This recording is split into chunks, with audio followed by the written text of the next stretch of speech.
Well, that was sure a way to come back, huh? Man. Oh my god. Game crashed again. Okay. Let's right. I'm just gonna restart this live. Anyways, how has everyone been? I hope your night has been doing better than mine has. Jeez. It's been 8 days. Can you believe it? It's been 8 whole days since I last streamed. Man, last we left off, I was off defeating enemies in the abyss, and then I went off to go to the beach, have some fun, and had some pretty good fun there. But you know what? I'm like super rested up. I'm ready to come back, and if I can get Motorfest working, I'd be ready to come back to that as well. You know, it's really weird. Motorfest was working earlier today when I was playing it to just advance a little bit in the playlist. Wonder if it's just like the combination of Motorfest and all the other 700 programs I have running at the same time. I should probably like go do a checkup on my computer, see if there's anything I can free up. This might be a whole memory problem.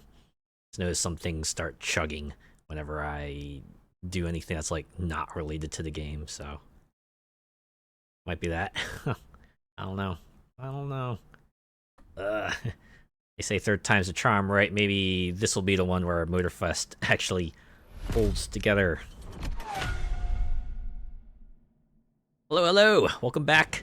Hello, Molecular Shadow Fox. Good to see you as always. How have you been? How has your week been? I hope you've been relaxing. I hope you've been having a good time at least.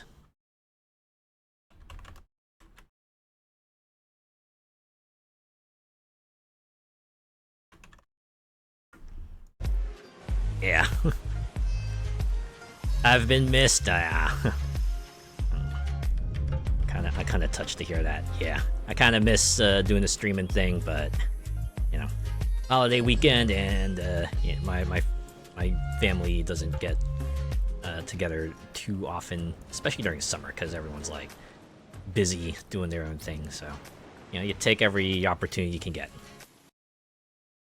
Overworked? Oh no! Especially during summer. Oh boy. Hang in there. Hopefully, it'll all be worth it in the end. All right. How was my break? My break was pretty good, pretty relaxing. Went to the beach, as mentioned. We got to stay there for about like 2 full days, so it all worked out pretty well. Okay. Oh right, I need to turn on my controller here. I was wondering why nothing was moving, but all right.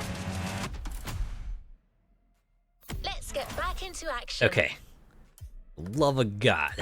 I hope this is gonna be it. I hope Motorfest isn't gonna muck things up anymore, cause got quite a few things to do, right? It's been a while since we're back in Motorfest, and they put out a few more playlists, believe it or not, right? I was originally gonna come back like a few weeks ago, cause they had 3, and I think 3 is usually a good round number to kind of just do a Motorfest stream, right? Have a Maui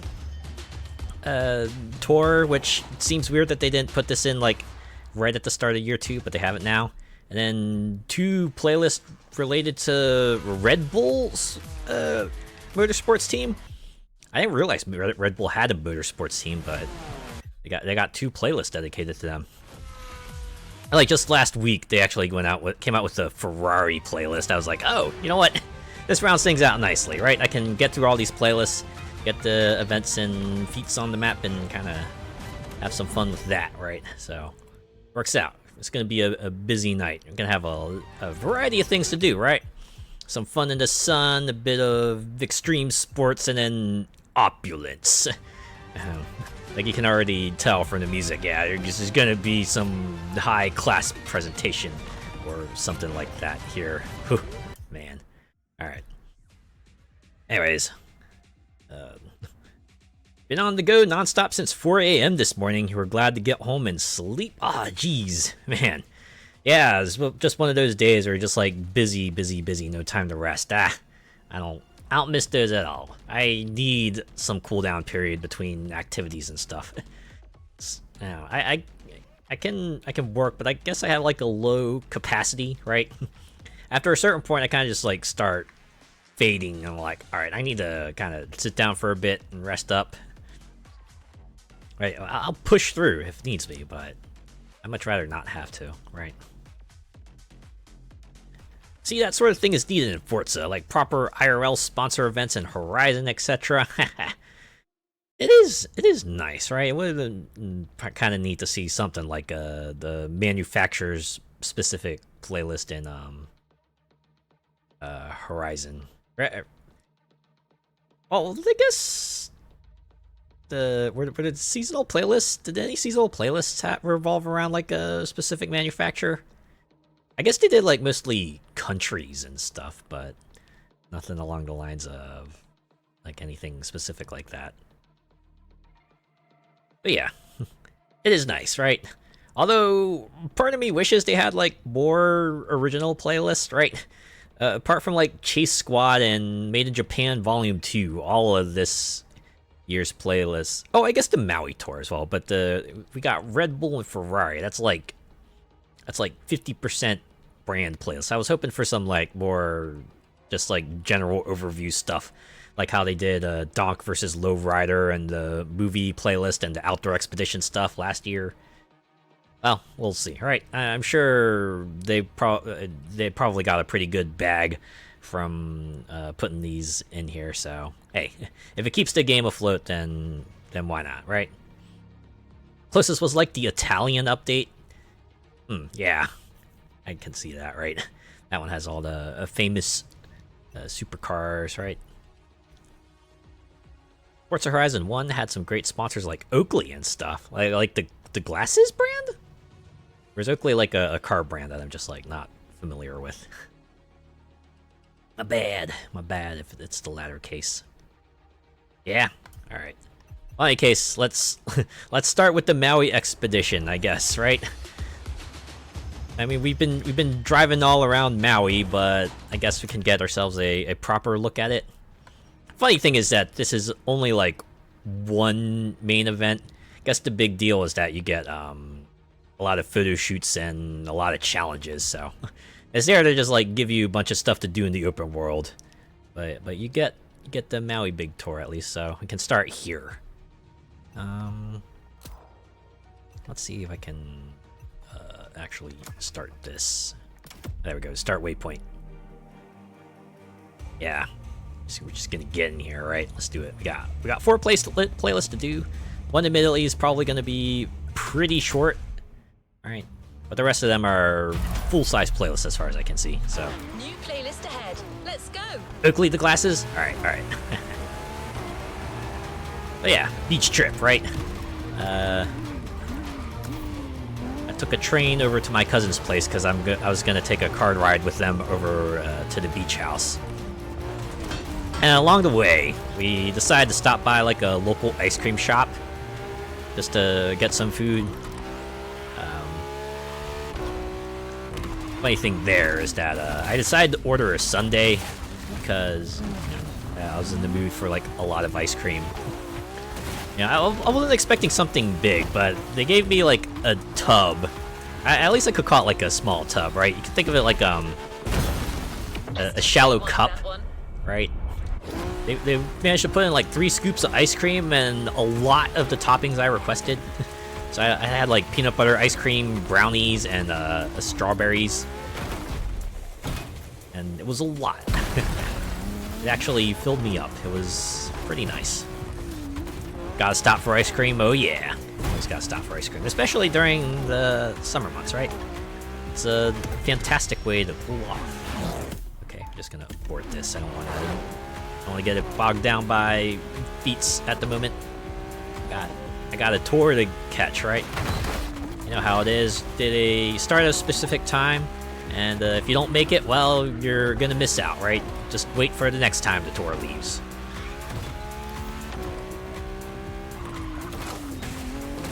stocked yourself up today? Got some more ice cream? What kinds of ice cream did you get?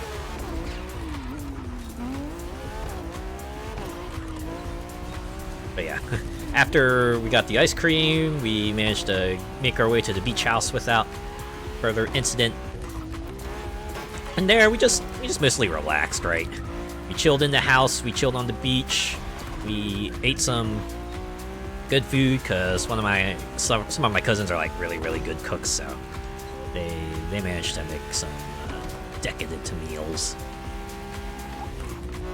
First night we had crabs and ribs. Second night was a grill night, so we had burgers, hot dogs, wings. Although the wings were super spicy, so I didn't partake in any wings, but my cousin, the folks who did eat them say they were very good. As for breakfast, it was avocado toast the first morning, and then we had breakfast burritos for the mornings after that. But yeah, apart from that, it was pretty chill, pretty low key. But that's the kind of mood you want for a beach weekend, right? You don't want to have crazy things happening. So it was great. Great way to unwind and everything,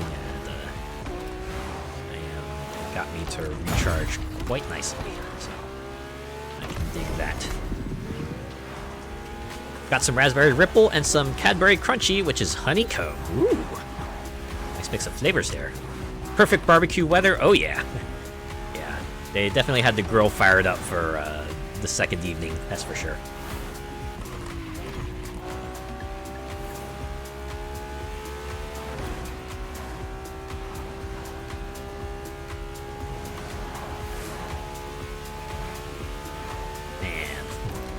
I still haven't quite gotten back from vacation mode. I'm still just like just still sort of in that sort of relaxing state.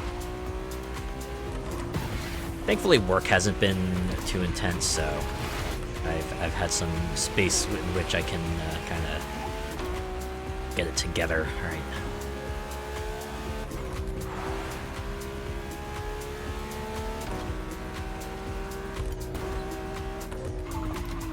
Treasure? Okay, I will stop for treasure. Where at, though? Alright, time to play hot potato.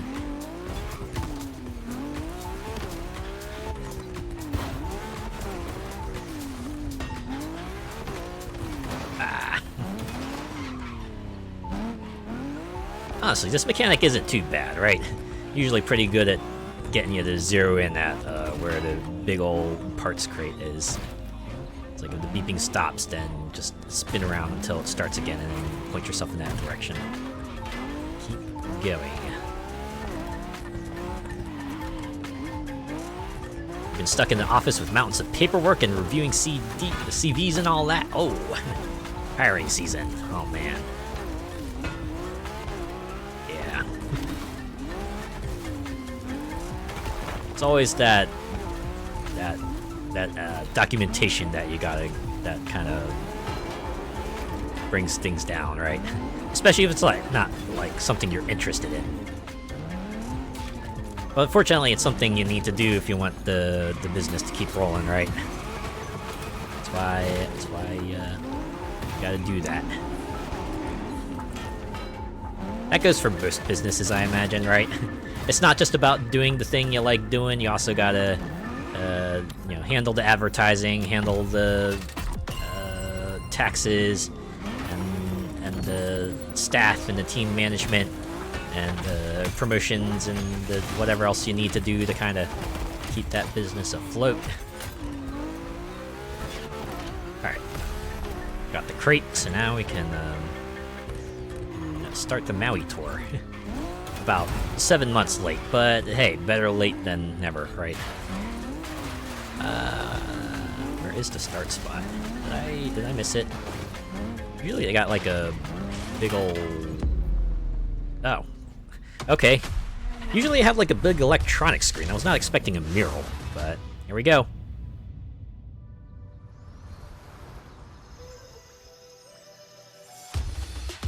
One big tour.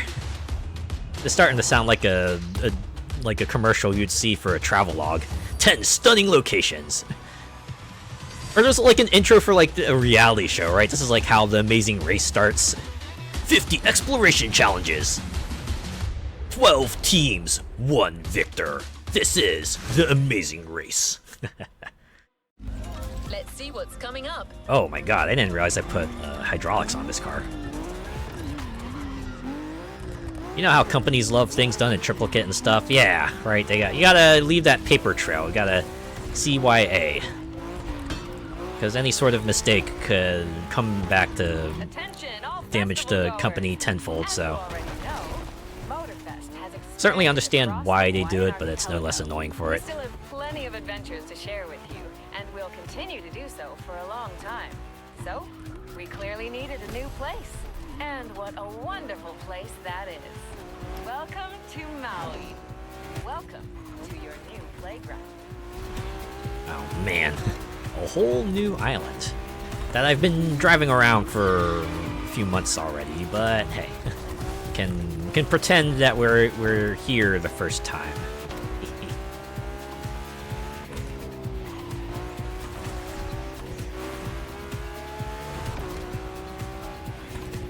It is kind of amusing, just like seeing each patch just add new locations. So, like suddenly the top of the mountain just has like a Red Bull arena, and then you see like a Ferrari museum just like suddenly show up on another corner of Maui as well. It's like it's like they're updating this place in real time. All right, here it is, the Maui Big Tour. And that sunset though, oh yeah. This is really weird. The fact that there isn't like any clearly defined place for this event, it's kind of throwing me, but it's fine. All right, finish the event, and it's a time attack. We don't have to worry about anyone bearing down on our butt. We just drive. Man, we even got the rolling start. Very nice. Let's start with a tour of the island to map out the area. Here, mountains give birth to bamboo Mapping out the area forests, like we're and playing beaches Forza are Horizon red 5 as the and fire of a raging doing a big old volcano. expedition. This island is ready to reveal its beauty, and that's what this playlist is all about. Paint job looks straight out of a modern art museum. Know what? Yeah. You could see this in an exhibit. Just like the whole thing, right? Not on a canvas or anything. You just see the car. Right? The car's just like in the middle. Call it like the Maui Experience or something, right?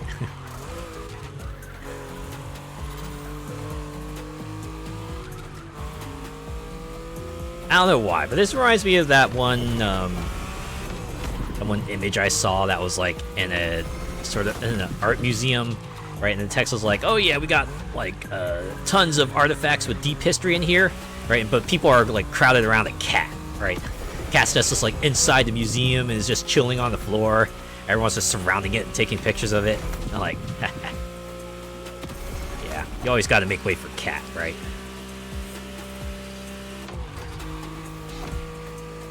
Wow, that was one of the other things I got to do this the last weekend, right? I got to play with my cousin's cat.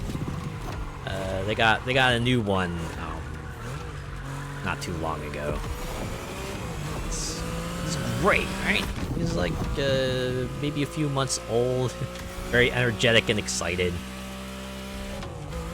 Like you scritch him, he starts purring. Get a cat and the people will come, right? Any pet, really.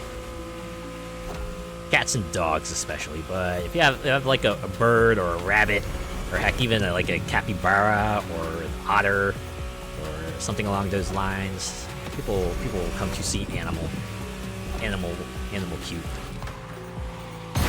Whoa, wait. I'm sorry, did that car just like appear out of nowhere?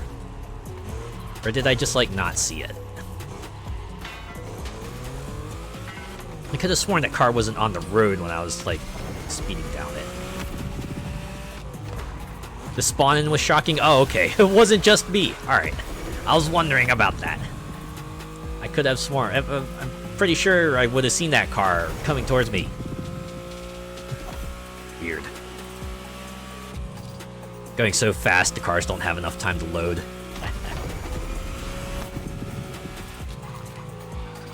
Yeah, I think the best part happened was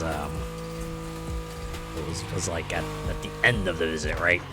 Because I went back to their house after we came back from the beach house to kind of before I had to catch the train back to my place.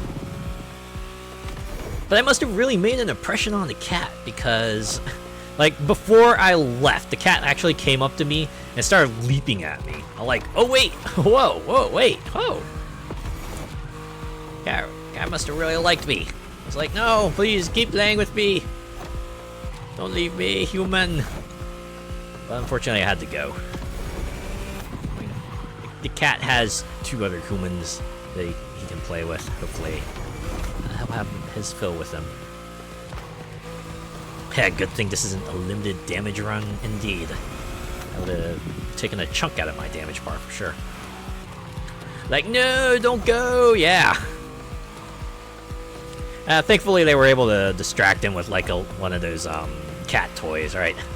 The ones with the little dangly bit on the string. Cat really liked it. I guess something about it just like triggers their instinct. It's like, I must hunt it now.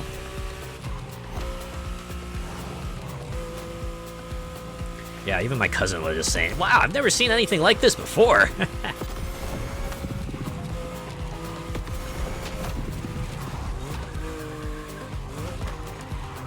I guess they just have that effect on pets.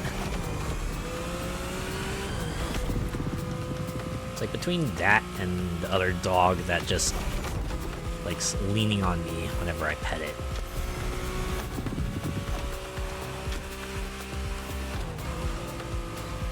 I must really pass the vibe check for the animals.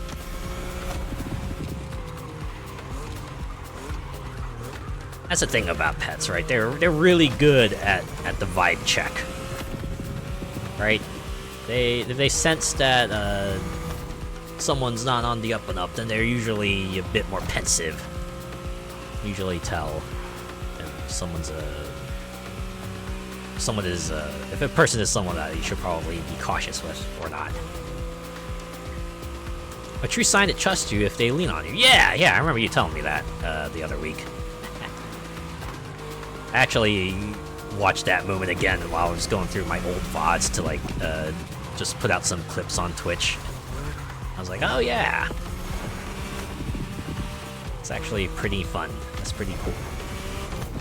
Really good thing to know, right? Because knowing the body language and expressions of pets is important. That way you can kind of tend to its needs and wants as best you can. Also know when you're doing a good job of it, right? It's usually pretty good at giving you the feedback.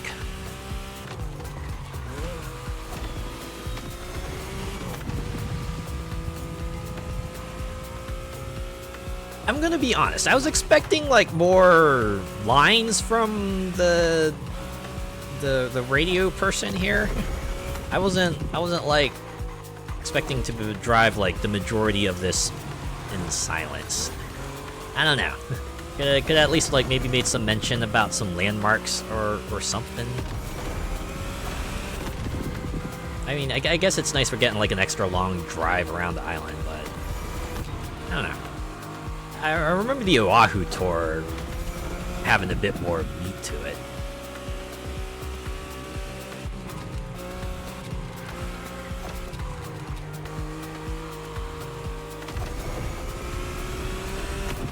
Like, what is this city all about? What's its history? What's its deal?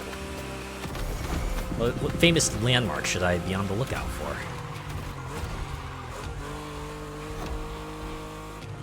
Yeah, forcing your hand up by like I didn't say stop. That happened a few times, right? I'd pet the pet, right? Stop petting for a bit, and they'd turn their head and they look at me and like, "Wait, why you stop? Why you stop?" So of course I'd start petting them again. they'd usually let me know when they had their fill by walking away. I'm like, ah, yes. Good times, good times. Or get a paw on the lap, yeah.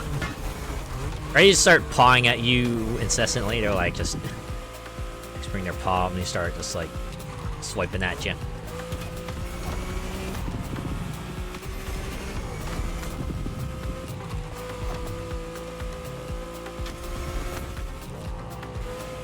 Yeah, we had dogs at the beach house.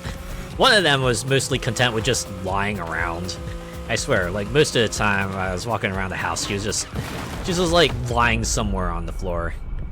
But hey, it's hot out there, so, and she's a pretty old dog too, so I guess doesn't have that much in her. Other dog was like a much younger one. It was like her second time at the beach. It was great, right? Seeing them like go out to the beach and then just like be super excited, like, oh my god, what is this sand? What is this water? Where are all these mysterious creatures skittering around?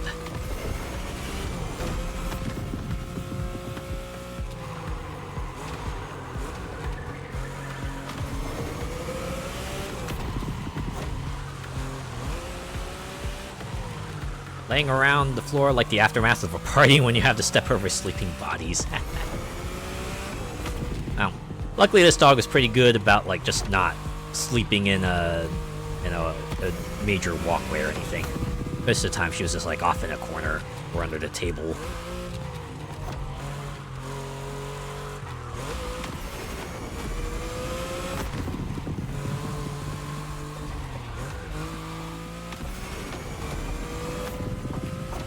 The one other major highlight of the trip was I watched K-pop. I finally watched K-pop Demon Hunters. I can understand now why everyone likes that movie so much. It is an excellently crafted movie and a very, very fun ride. I like it. It manages to kind of combine the Spider-Verse style of animation, popularized the style of animation popularized by Spider-Verse, and also throws in like some anime conventions to it too, and it makes it work, right? It's hard to say what they did specifically to make it work, but none of it ever fell out of place.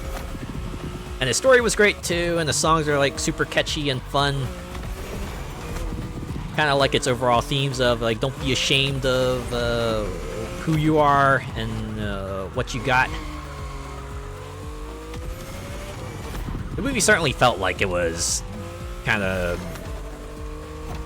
it had room for sequels though, right? Because the movie focused majorly on one person of the trio. There's two others with like a bit of a backstory to them that feels like that they could probably explore that in a future film. And given like how much people love it, I suspect we'll probably see one, you know? But yeah, bravo Sony, you did well. I expect to see a lot of K-pop Demon Hunter songs covers from various VTubers in the near future. I think some have already come out. Did I rock my summer beach outfits? Oh yeah, I certainly did. Although, since I was like with other people, most I did was like swim trunks, swim trunks and a t-shirt, right? Got in the water even. It was pretty cool. Because one of my cousins brought along this like giant mat. It's like a giant foam mat. You know, it has an anchor. You can put it in like the bottom of the water. And you have yourself just like a floating platform that you can kind of just do whatever on it, right? Especially fantastic for the kids, you can imagine, right? You just get to stand on the platform in the middle of the water. But for adults, it's not too bad either. Sure, you sink down a little bit, but as long as you're good about keeping your balance, it's a fairly relaxing time. That's something I've never heard of before, neither have I. That was the first time I saw something like that. I was like, oh, I guess it works. I wonder if they just got like tons of those, or like a larger version of that map for like a major beach party. I feel like that's like the kind of thing someone would do to just really make their party stand out, really. Oh wow, we're ending at a church? Look at that, 13 minutes driving, mostly in silence. I wonder if it was like a bug, or if that was like, they only had the intro spiel.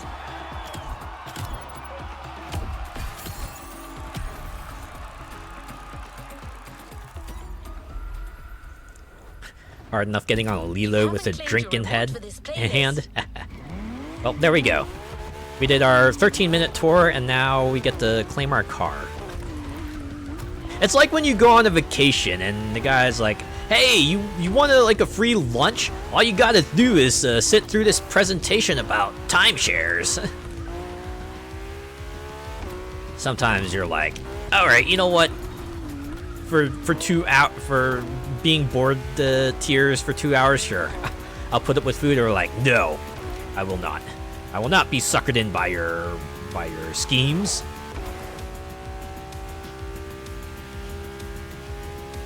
Although in this case, it's like, hey, if you go on like a 13-minute tour, you can get a free car at the end. Which arguably is more worth it. Oh my god, is that another treasure? Alright, we're taking a detour.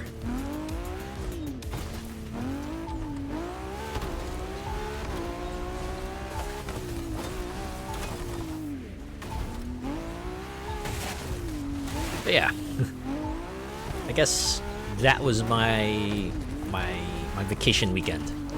Again, great weekend. 10 out of 10. Would do again. But that's just me with beaches. I like beaches. Beaches in real life are great, and I also like just beach settings in games and anime. I don't know. Swimsuit season, it's always a fun time.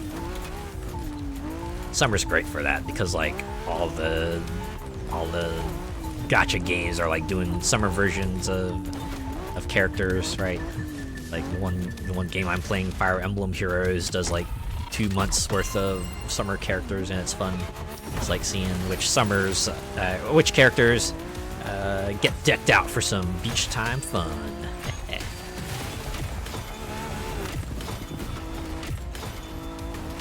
Sit through our presentation and get either a boat or what's in the mystery box. Ooh, jazz hands. Yeah, you get like a scratch card that's like, oh man, the grand prize is a boat, but most likely you're probably gonna win like a $25 gift certificate to a local shop or something.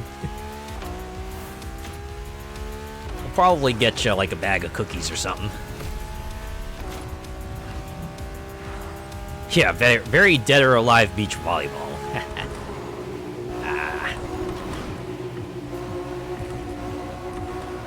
You know, the game I played last week, Warriors Abyss, actually had an update, like, shortly after I checked it out. They added Ninja Gaiden characters. It's not completely out of left field, because Ninja Gaiden characters were in, like, prior Warriors games. Also, Abyss had Atelier characters added in a previous update. It does make me hopeful that future updates will bring other crossover characters. I'm primarily looking at Dead or Alive, right? That's a segue there. I'm hoping that a future title update will let me play as Dead or Alive characters. And to be quite honest, I can imagine who the crossover roster will be. At minimum, we're gonna see Kasumi, right? Because Ayane is already part of the Ninja Gaiden crew, so she's not gonna be the Dead or Alive. And they're probably gonna have like Marie Rose too, because she's like the breakout character of the Dead or Alive 5 DLC. And if they wanted to bring in like a rep from another game, I imagine they would probably add in Nico from 6, right? Remember Dead or Alive 6? Either Nico or Hanukkah, the other breakout character of the Dead or Alive 5 DLC. Ha! I saw that car. You can't fool me. New playlist experiences here. Wait a sec. That's it?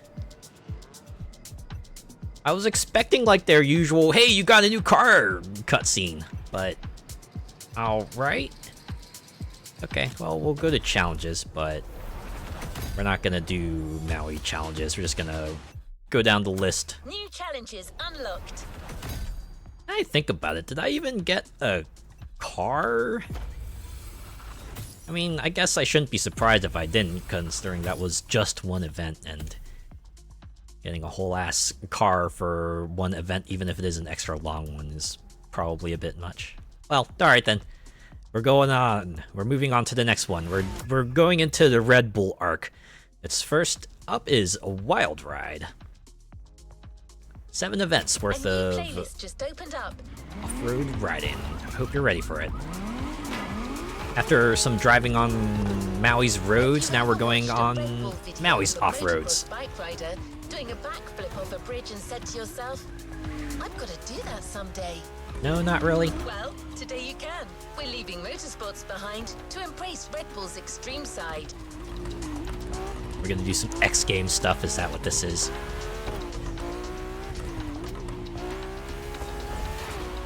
Is X Games still a thing? I imagine it is. It's just that I haven't had my finger on the pulse for a while.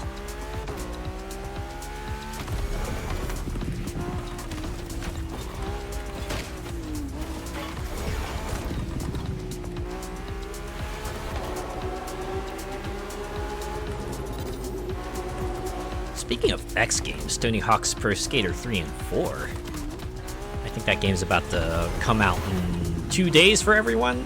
For anyone who's ordered like the super duper deluxe editions, you can play that now. My cousin and I were actually talking about that. Mostly that we were in disbelief that it actually happened. Considering we'd lost all hope after the devs of 1 and 2 kind of got relegated to being a COD map wheelhouse, and like, but I guess it happened.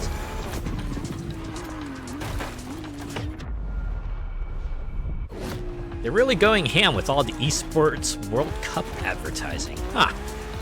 I had to admit, wait, was that what you saw during the ad break? Becky Evans, host of Motorfest, the podcast on the sounds of Red Bull Radio. I guess summer's a good time to have like the... Wait, is that another crate? Red Bull supplies all the vehicles. Rally raid, drift, off-road motorcycles, really off-road motorcycles. What, down the mountain? Alright, fine. Yup. Yeah, I guess summer really is tournament season, huh? Because we got the esports, and then I think Evo happens in the summer too. And I'm sure there's other like video game competitions happening as well.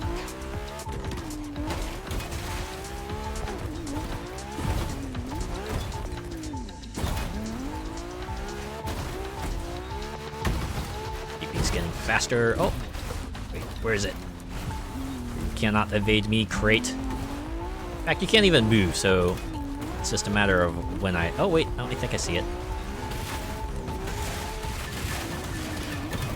Oh, I went too far. It was on the overhang. Oh, it's a green crate. Wait, treasure cannot be opened because mailbox is full? What the heck?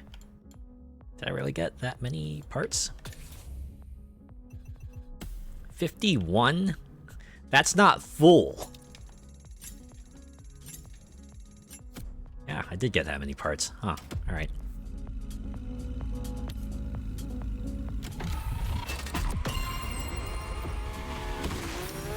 I guess it's nice they put in that fail-safe. Because they do also warn that if you keep getting new parts, they're gonna start overwriting the old ones. Which I suppose can happen during events.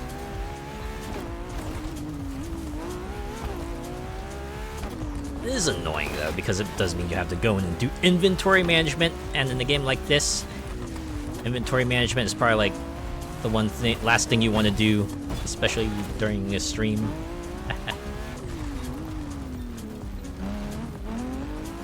enter my car club for the Horizon 5 Esports Championship. Insert mountain song coming down the mountain. Yeah. He'll be coming down the mountain. When he comes, he'll be coming down the mountain. No, it's he'll be coming round the mountain, but... No. Sometimes you gotta improvise. Oh, okay. Oh, we got 3 miles to the Red Bull Arena. Alright. Hopefully they won't mind if I cut a few corners here and there. At least best I can in my my supercar.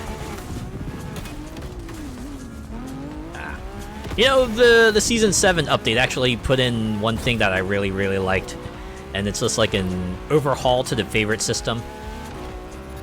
Alright, so like before you can only favorite like one air, one boat, and one land vehicle, but now they've just changed it up, so you just get 4 slots, and you can put whatever you want in them, so you know, you can spec it out however you like.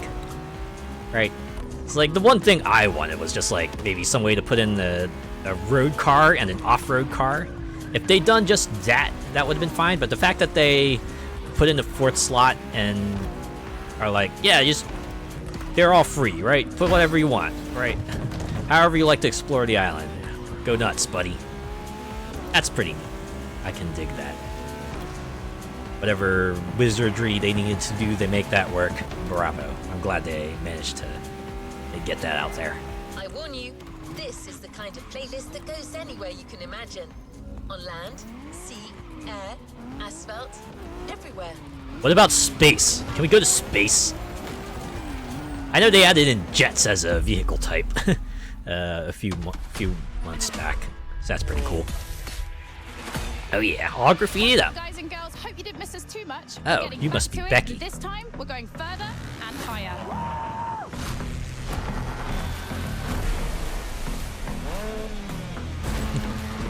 Oh no, not the X's. We've kept the Does that mean craziest Red Bull vehicles for this playlist? Did she just say land, sea, asphalt? I guess it is kind of redundant, huh?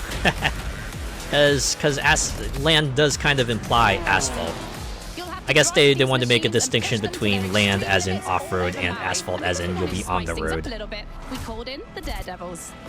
You saw it there, right? They had like the F1 style cars and the bikes, and wait, did that bike go on the water? Show that you are the true, the only, and the ultimate Daredevil. Yeah, that's a bike in the water. I'm hyped. This is going to be mad. Let's go. You don't sound hyped, but it's fine. Red Bull Wild Ride. Oh From man, motorsport to automobile madness, there is only it's been a one while step. since I've seen this scene. It's like, here's all the events and here's all the extra stuff that you just activated. Nice thing is that there's gonna be a lot more stuff to do on Maui once I'm done tonight. Oh, fast travel points too. Oh yeah. They also added a new feat type, and it's probably something that'll probably surprise you, make you wonder, wait, why wasn't in here earlier, right? They added air, right? They just added like think of like the danger signs from Forza Horizon. That's basically what it is, right? You just go off a jump and you see how far you can go. It's actually pretty cool, right? All right, here we go. Dealing the cards. Hey, cards. I like cards. Cards are cool. Cards are the kind of weapon I wield. Oh, we're just right into it. All right. Gonna ride in this off-road vehicle here. Reach top 3. Oh. Let's deal the cards. The Queen, Dirt and Air Specialist. The Joker, this guy's sick, but that's why he's so good on a bike. And the Ace, the Flash of Motorsports. You'll have to beat the times of these 3 guys in action-focused events. But this is still just our first meeting. Show them you're not here to bluff. So what happened to, like, the King and the Jack? And the other numbers, for that matter. Maybe they all, like, retired or something. No one else could take those titles. Also, I noticed that the odometer changed. Got ourselves like a very different looking kind of odometer. The boost meter too. I can dig it. It is one of the things I like about Motorfest that they just do a little more. You know, they do a little bit more to kind of just really set the mood, right? Really get you into the presentation. It's pretty cool. After big jumps. Audi has reworked the. Oh boy, here we go again. Wow. What was I saying? Oh yeah. The timing of Audi that. has reworked The timing of shock that. absorbers and chassis. This version is much safer. Well, as long as you don't land on the roof. I have a feeling I was supposed to do this playlist second, but you know what? We're already in it.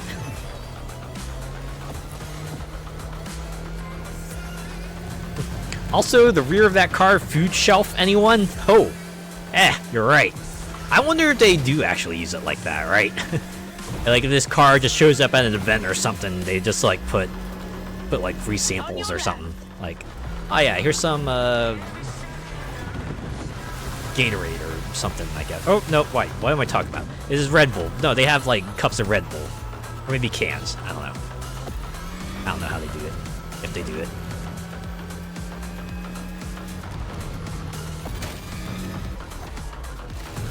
These pyrotechnics too. Oops. It's a good thing these are just effects because the car probably would have exploded.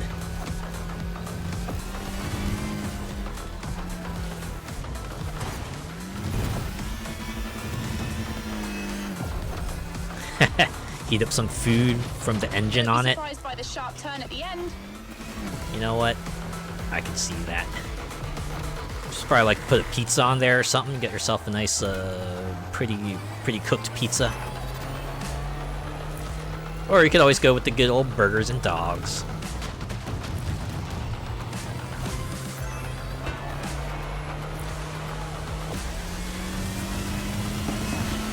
Introductions made. Now time for action. Yeah, I certainly left a first good impression, didn't I? You did that back in the day? Engine block pizza? Oh wow, they even have me wearing the suit and everything. Ah, my hairstyle though. So one of the things I don't like about character customization, if like the hats just overwrite your original hairstyle. I mean, I get it, right? Just like, you know, making hats independent of hair can be hard, but it's always nice when a game goes through the extra effort to make that work. Which I guess this game probably doesn't need to because, you know, it's not the main focus. Oh, the Sounds of Red Bull tracklist is now available. Haha.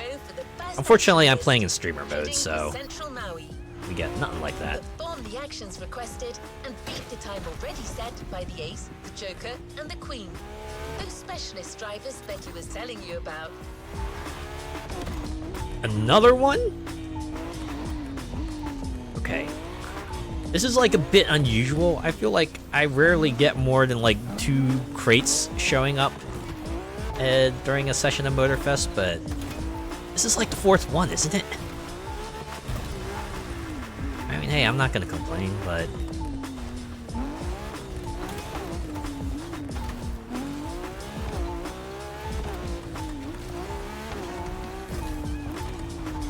I suppose if it's along the way, then well, why not?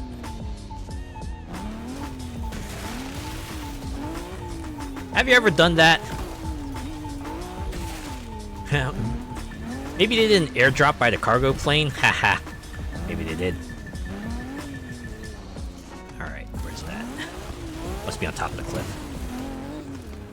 Yeah, have you ever done that? You're just like going down the road and you see like this other thing that just catches your eye, and you know what? And you're just like, yeah, you know what? Let's do a quick detour, right? Let's just see this location out and see what it's all about. I think my parents did that once when we were like coming back from a vacation. They saw a winery and they were like, yeah, Well, let's stop by there real quick, right? So we stopped by there for a little bit. We got some of their wines. We got some of their jams. Made for some pretty nice gifts the following Christmas. Okay. I don't get it. I don't get it. According to the radar, the crate is around here, but I'm not seeing like a giant box or anything. Is it possible that it's like underground or something? That can't be it. Can it?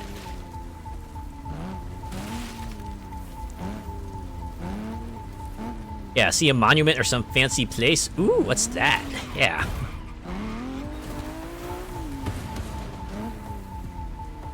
It's like, yay. Well, when are you gonna get to come back to that place again, right? Especially if you don't go there often. It's like, yeah, you know what? Might as well, right? Just take a little extra time just to see what it's all about. And if it's like totally worth it, then hey, it's some more memories.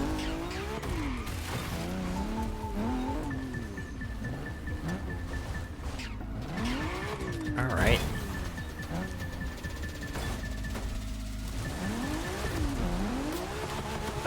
Okay. Well, I'm done wasting time on this. I swear I've run over that spot multiple times and I have not bumped into a crate. It'll be fine. There will be more crates in the future.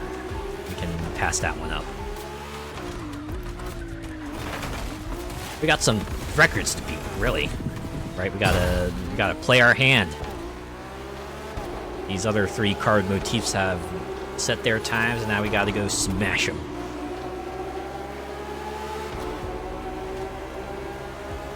Oh, it's 6 miles away.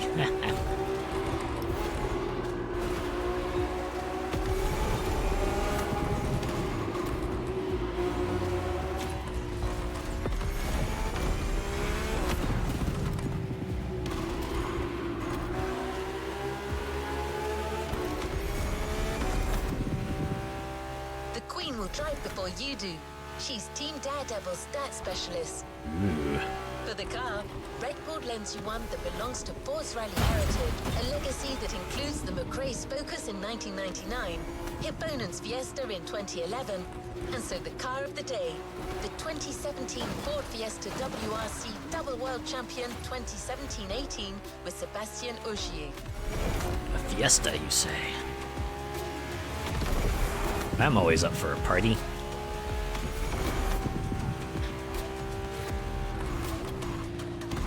Insert any gamblers and degenerates card. Does make me wonder, are these like actual people in real life? Like, do the Queen, the Joker, and the Ace actually exist, or are these like characters that they made up for Motorfest? I'm not quite sure.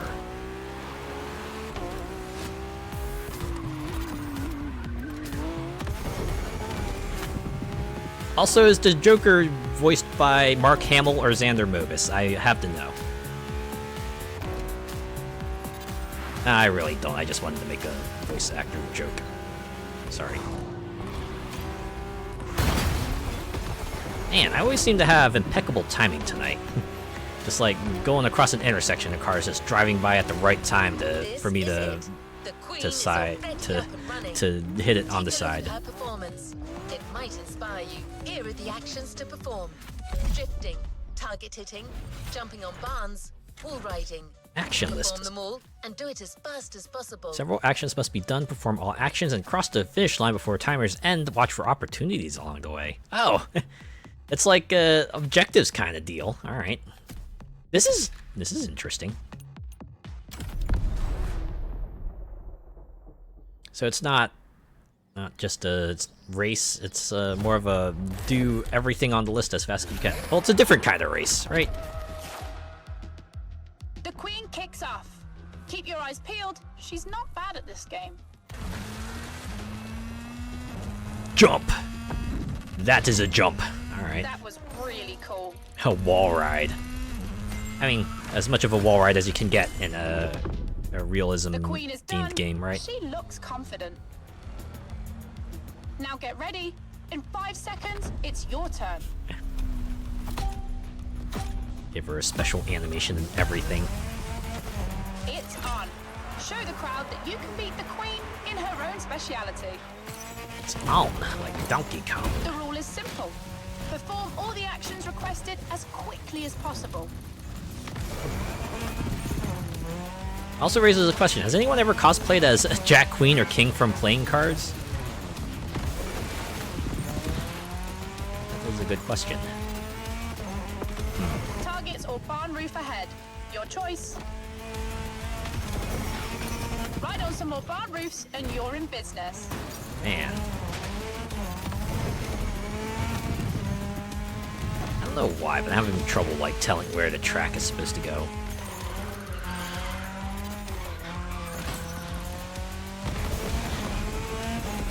I mean, it's not so bad when they define the barriers and everything, but Bam, boom.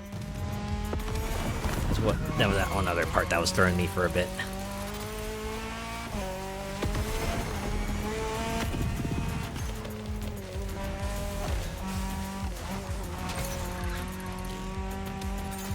Now that was really cool. Yeah, I guess playing cart motifs are just a really popular thing for a themed group, huh? Smash all the targets you can.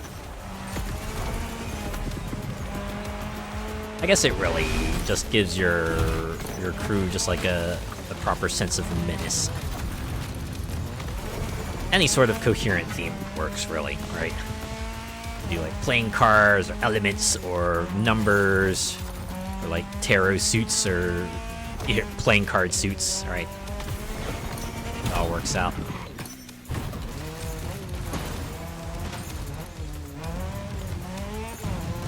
I have been barely hitting any targets. I'm sure there's a way to optimize this route so that you're just knocking out all the objectives one after the other. But I'm not that person.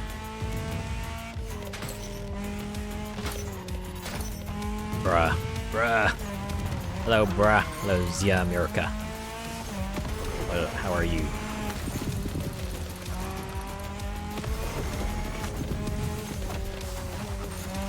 Alright, we're gonna smack some targets. They missed a chance to say, "Yas, queen!" Well, I didn't miss that chance. I see Monday's short. One all about the element of slay. The wonders of the world, right? Fire, ice, lightning, wind, and slay. No, I like to be part of the slay type. Alright, now all I need is a jump. Oh, I probably should have taken the jump back there. Forgot there were targets here I could have smacked around. Gotta slay no matter what. Yeah, right? Just gotta look your best. You gotta look like you're kicking butt. As I always say, right? It's one thing to kick butt.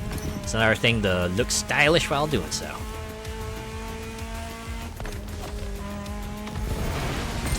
There we go.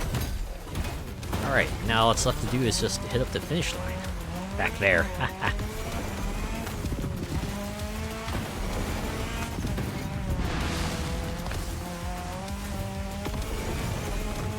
There we go. Now the others will raise their game. Alright, I like this, right? It's kind of like just a figure out the best route, right? Best way to kind of complete all the objectives as best you can. Mixes things up, right? A bit more focus on just being accurate rather than just like going really, really fast. Which is cool.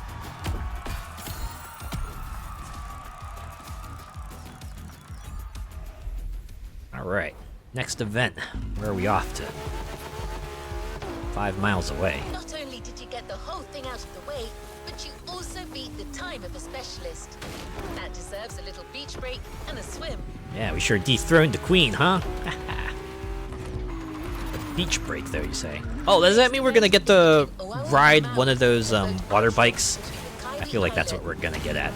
Red Bull has even taken the liberty of building giant fans to propel you when you make jumps. It's Ooh. untested technology. Sounds like Wait, it could hold be up. fun. I feel like something like that is probably something you should probably test, you know, before you let people onto it. I don't know. I feel like a good number of stunt shows have probably been derailed by untested technology, you know?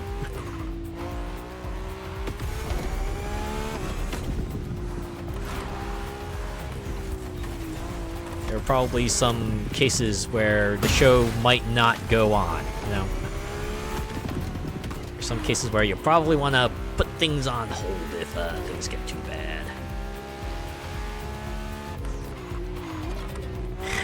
If I'm hitting up the water, I can channel my jet ski skills. Oh yeah, yeah. Did a little aqua motor racing. I know how that works now.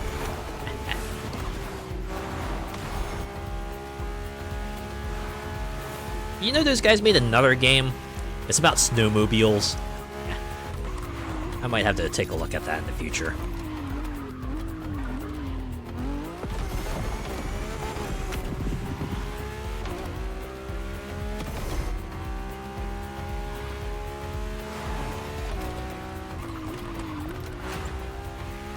Either that or make another aqua motor racing game. It's been long enough. I think people will probably be up for another one. Each door saves you time. If your timer reaches 0, the event stops and you'll have to start again. Good luck. Outrun. I like how they specifically call it Outrun. Has to be in tribute to the original video game that started it all. That started this sort of format. We're doing it in a boat. I'm in a boat. I'm in a boat. Everybody look at me, cause I'm sailing on a boat. I'm on a boat. I'm on a boat. Take a good hard look at the motherfucking boat.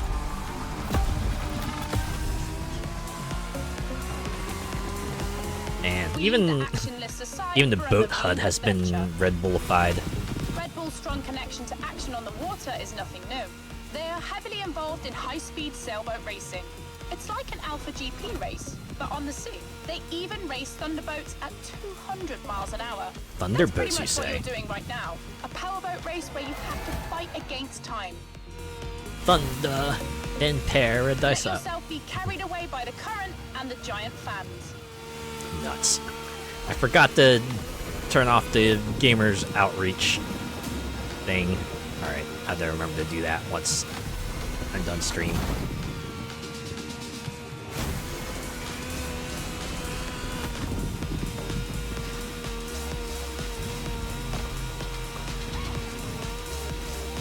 Although that revisit to Horizon Chase Turbo actually served another purpose, because with the Steam sale on, I decided to just like get the rest of the DLC for that game. So bought the soundtrack, bought the Senna Forever DLC. So maybe we'll take another revisit to Horizon Chase Turbo and check out the tribute to Senna that Icarus left in that game from.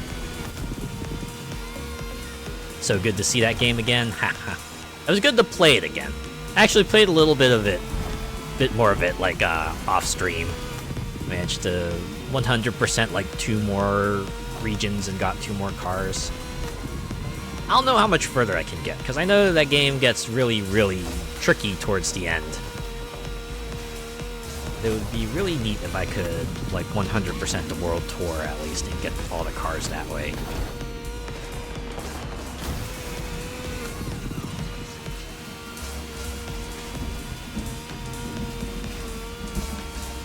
And you know what also turns out?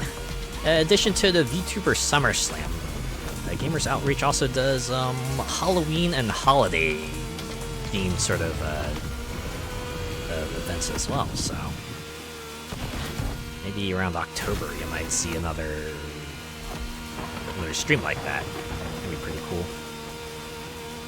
And I can start figuring out what I want to do then. Nah. I have a lot of stuff planned for the fall. So much stuff planned for this fall. I need to get started already. Already like part way through July.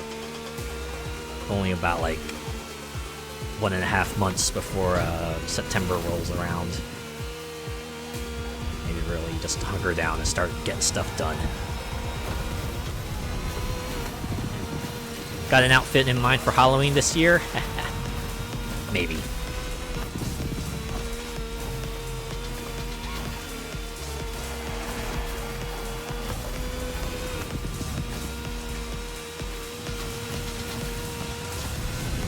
Said it before, but the ball's in my court now.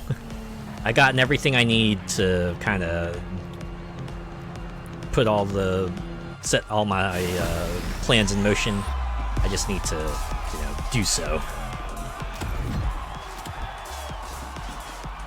So yeah, right. So it's the VTuber thing, right? I got big things coming, and hopefully you will get to see them. I'm excited. Alright, what's next?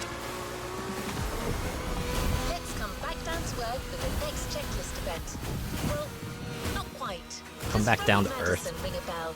He is a legend in the world of freestyle motocross. The guy has countless victories in freestyle competitions and road jump records.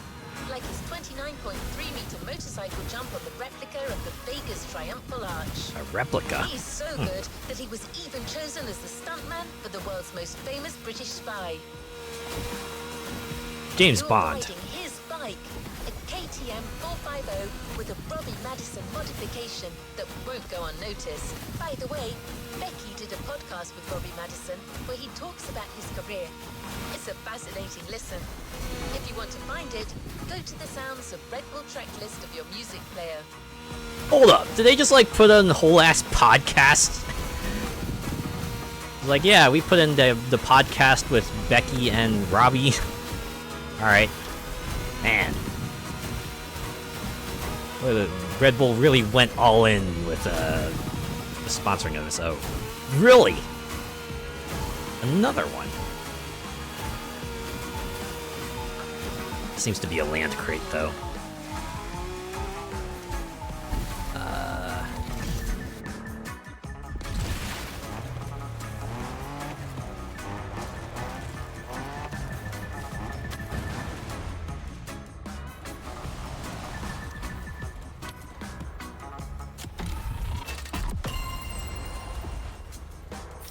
But yeah, you saw it there, right? The fact that I have four slots to choose from. I didn't realize they filled one of the slots, right? Thankfully, the other slots still have all the other vehicles that I love so much.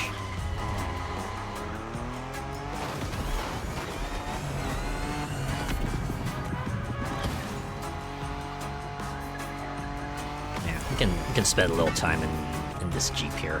Why not? It's perfect for an island drive, you know? Even if you're on the road most of the time, it just feels right, you know? It's just a whole island adventure. Still got the Bronco that has the really wobbly surfboards in the back. Oh yeah. I still got it. Still my garage. I use it on occasion. It's like whenever a grand race like requires an off-road vehicle, I'll use that car sometimes. It's pretty fun.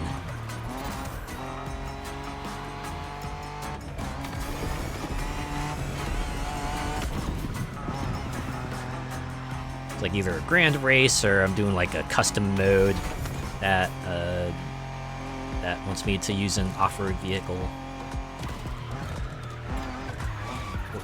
Oh, no, don't hit the slalom gate. I don't want to do that. I'll do that later.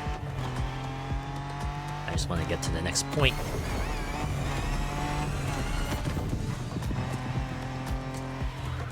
Yeah. In addition to Motorfest, I am also playing the Crew 2 still regularly. It's because they keep on... They're still updating, right? They're still rotating in new events, new bundles for you to buy. I'm like... Since, any car I buy in the Crew 2 will also become available in Motorfest, I might as well keep up with it, you know? Maybe I'll get a bundle that lets me get another car at a discount. And I can just have that in my garage at Motorfest.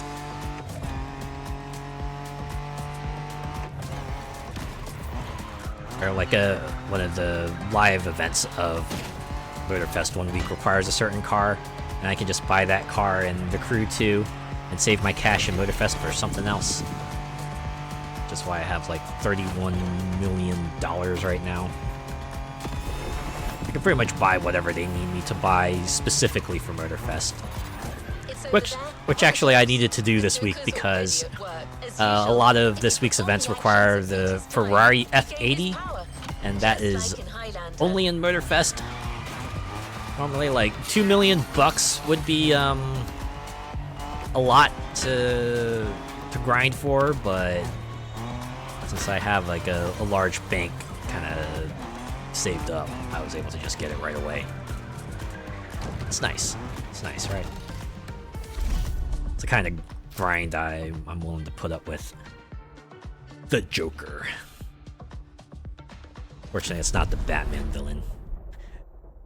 Although the vehicle I'm riding sure feels like something Batman would have, right?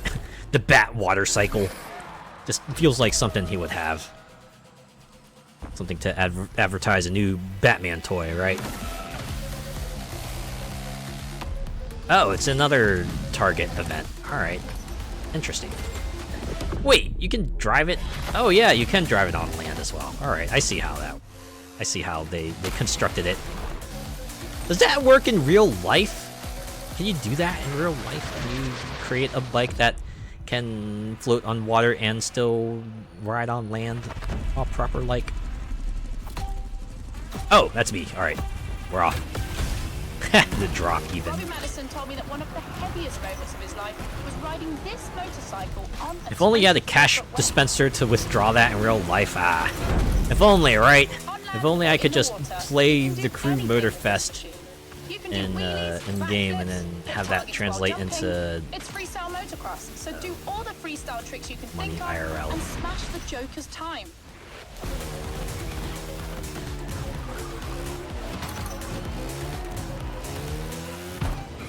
Ow.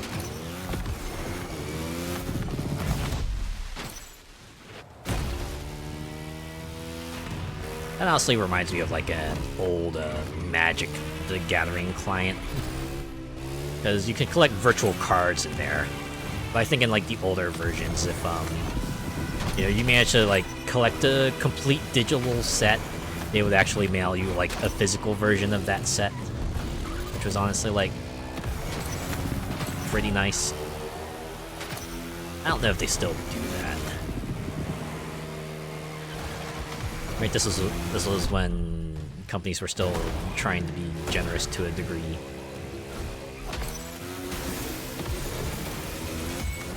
Alright. Ow. I just need to do like near misses. Oh, boats don't count? Or I should have been hitting targets then.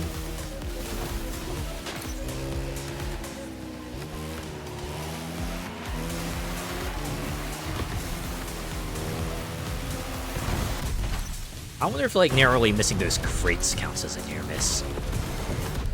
Maybe I should try that. Ow. Oh yeah, I'm up to 5 now.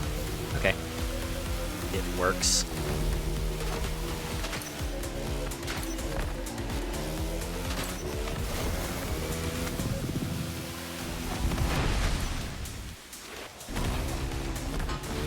See if I can thread the needle with these shovels this time.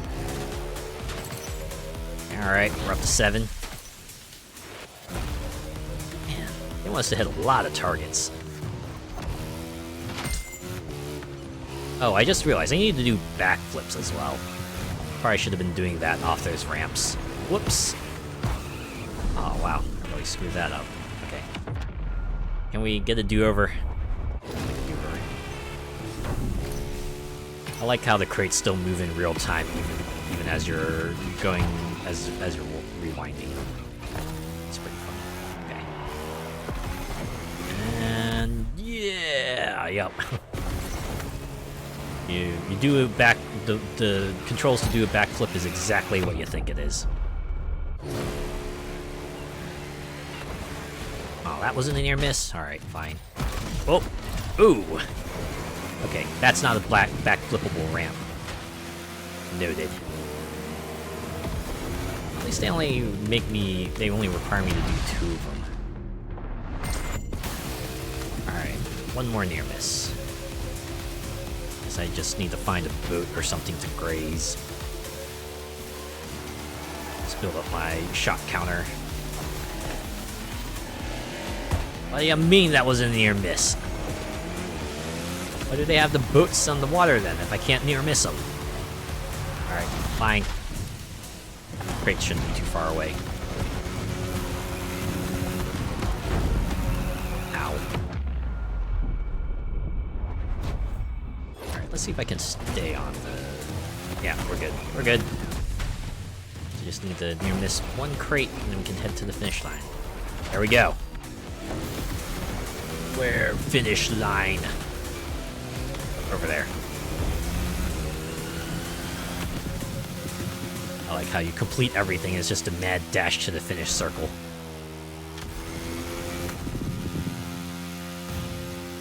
Can you do these events in multiplayer? This would be pretty interesting to do in multiplayer. Although I'm sure everyone's already figured out the optimal route to complete all the objectives as quickly as possible. But it would be fun the first few times, I imagine.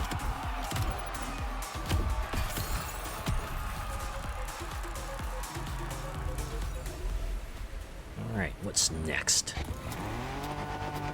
Perfect run. The Joker is renowned for being quite crazy. Huh. A rider who takes a lot of risks. But he Somehow does found not a rider surprise me, even Pope. crazier than he is. Are you for real? Are you actually for real? Why is the game generous so... Why is the game being so generous with crates tonight?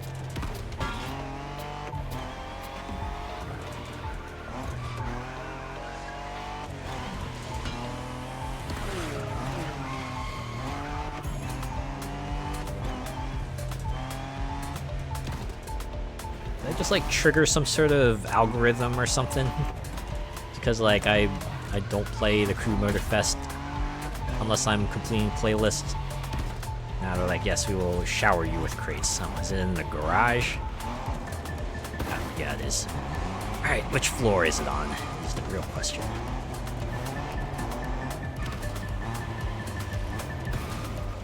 Alright, not this one.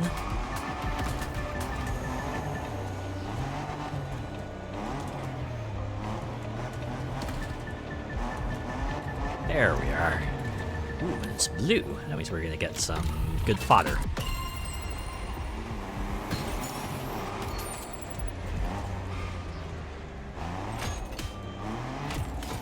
They added it a while ago, but now you can combine 3 parts of a lower rarity, right? And you'll get a part of the next higher rarity, which is nice, right? So that means you can combine 3 purples and turn it into a legendary part.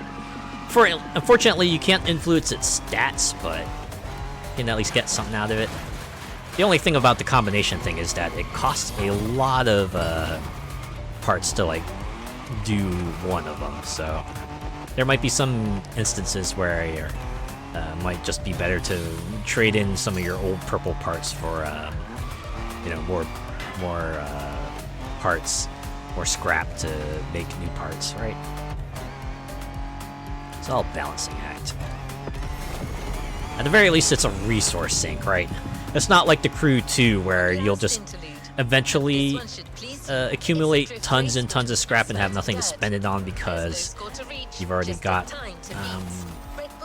all the optimized parts you need. The car belongs to Elias and Johan Todji, 2 German brothers, pro drifters who compete together. Ah, a sibling team, huh? In their story, check out the Sounds of Red Bull tracklist, where Elihan Todji talks competition and burnt rubber with professional drifter Connor Shanahan. Definitely the podcast to listen to if you want drifting tips.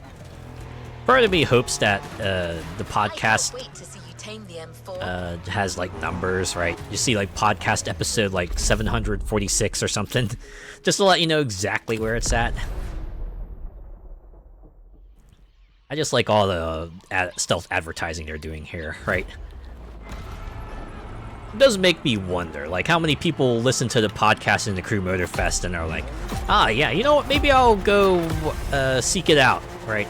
Seek it out on my Here's an event device I've or been my waiting phone for. or something. Drifting is my thing. Load up a few episodes and listen to it there. I know this M4 very well, having seen it shine in competition.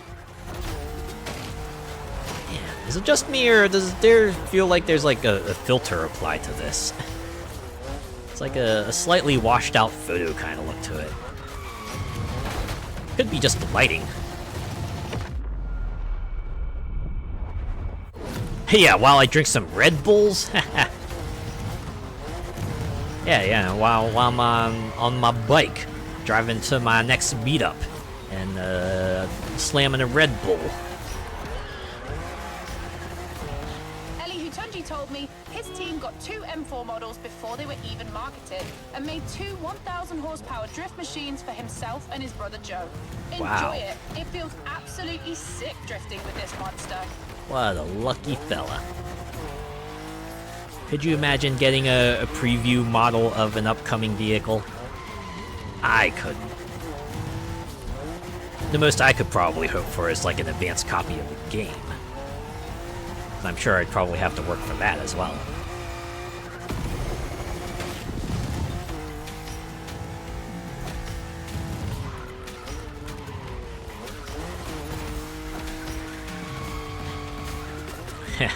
Part of me is like, man, that's just flexing. Yeah, it can be. It's a nice perk, but it's not something I'm gonna bring up every time. No.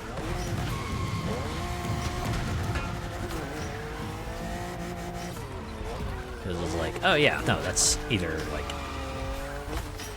everyone gets it, or sometimes it gets to be a bit too braggadocious, you know.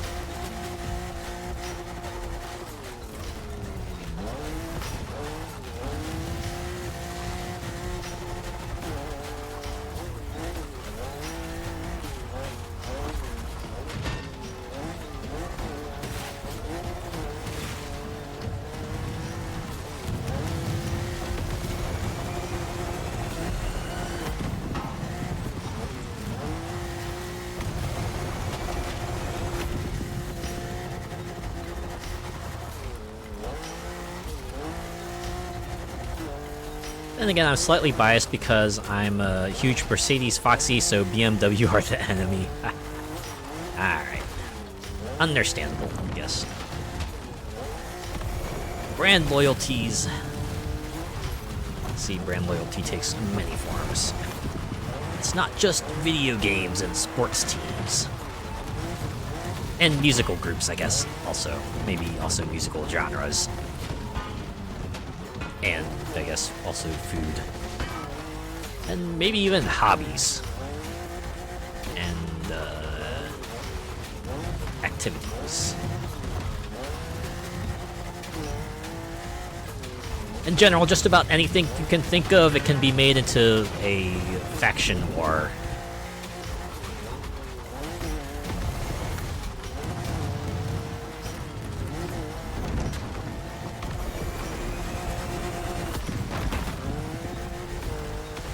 Personally, I'm just like, hey, you like a thing, that's cool, right? I told you. We all have our preferences. We can all coexist, right? That race was shorter than I thought it would be.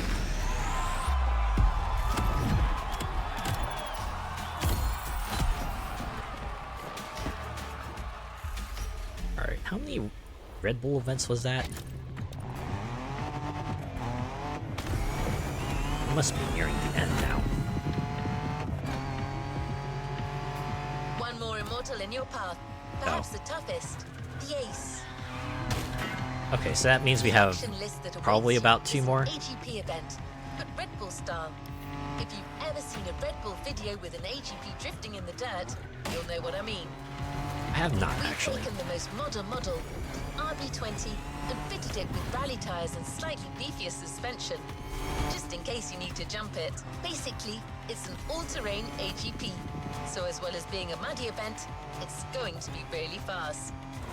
To be honest, I wasn't even aware Red Bull had an extreme sports teams, or that they put out videos of them just doing stunts and stuff. I mean, hey, more power to them, I guess.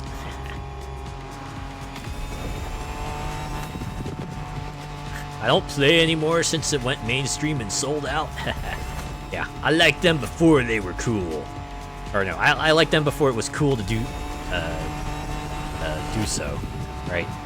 That's how that goes. Eh. I'm glad there's like a bit of a pushback to that. I know when Stranger Things was like the big thing, and there was like a resurgence of people just like getting into the old-timey music, right? All the musical groups are coming out and like, to all the new fans who have become aware of our music, welcome, and be sure to check out the rest of our discography, right? That's the proper way to greet new fans, you know? Share your love of the medium. There's enough to go around for everyone.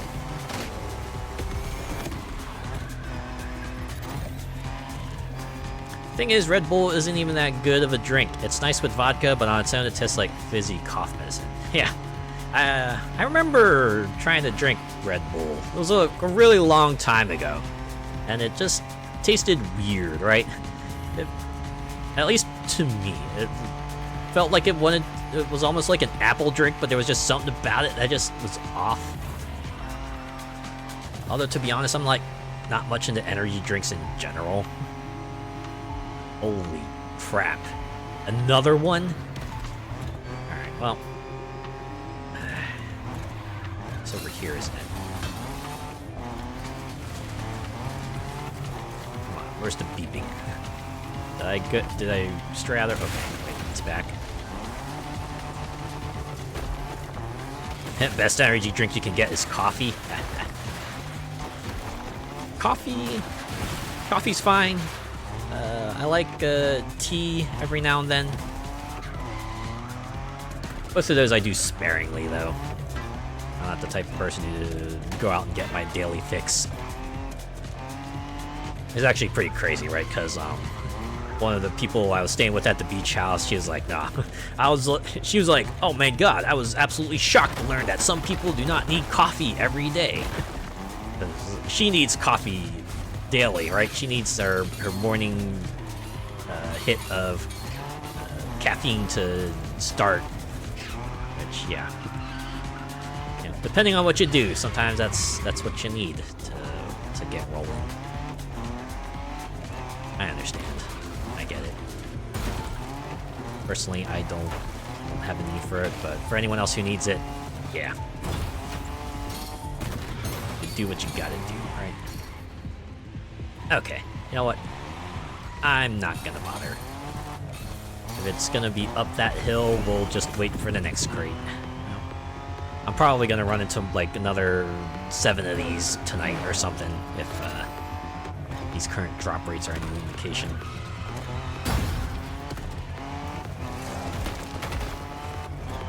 You like a nice peach Lipton's iced tea?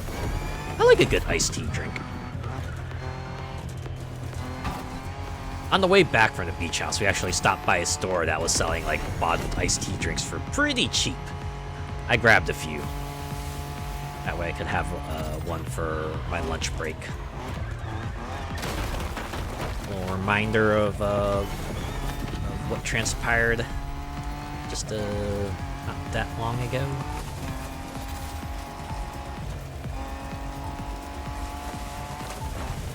That's mean right there. No coffee, are you mad? Southern USAT though, OMG, diabetes in a glass far too sweet. Oh yeah, the Southern sweet tea, I don't know how they put up with it. It's definitely not my thing either.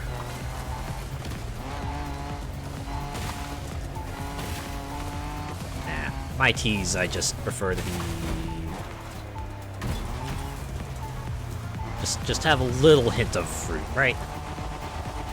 Either that or do like a half and half with lemonade. I'm cool with that too.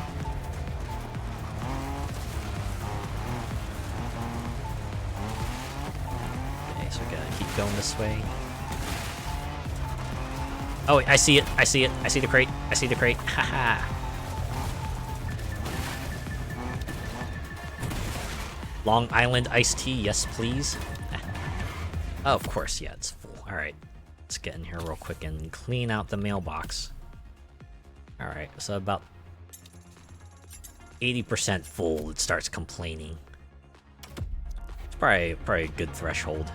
Gives you a little room to do a few more events without being aware of it. And finally they had to be like, yeah, okay, we kicked out like 3 of the old parts. We'll keep doing it if you don't clean out your mailbox. I imagine that's what they would say anyway.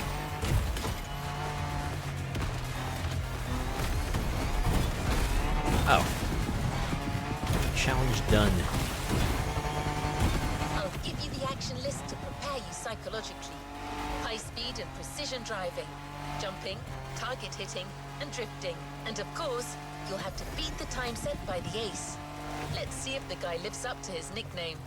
Just gonna have to be, more of an ace, huh? Just gotta come in there with the royal flush. We're gonna make this guy bust out. Oh yeah. Had a nice thing today for the first time. Fudge-flavored yogurt. Ooh, that does sound tasty.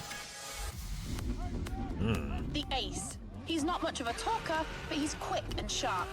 No one can argue with that. I imagine it's probably like probably like a thicker chocolate kind of yogurt, right? But yeah, can imagine that going over well. Oh yeah. Also, are we really driving an F1 style car through dirt roads? Oh, this is Red Bull we're talking about, so yes, it tracks. Oh, of course, we're doing a spinny start too. I do like that they have these cutscenes. Alright, the ace set the bar high, but that was to be expected.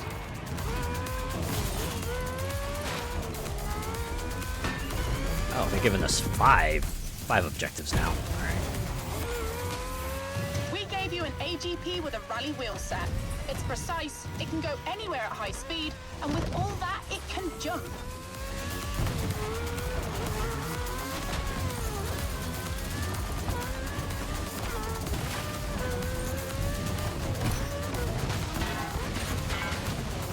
Alright. 20 targets. I wonder if I should just go through all the precision bits first. Ah, well. It's fine. As long as I can get it done. Oh no, I go too far. I don't think I hit that checkpoint. Alright, circling around. Very creamy tasting. Creamy is the kind of consistency you would want for a dessert, really.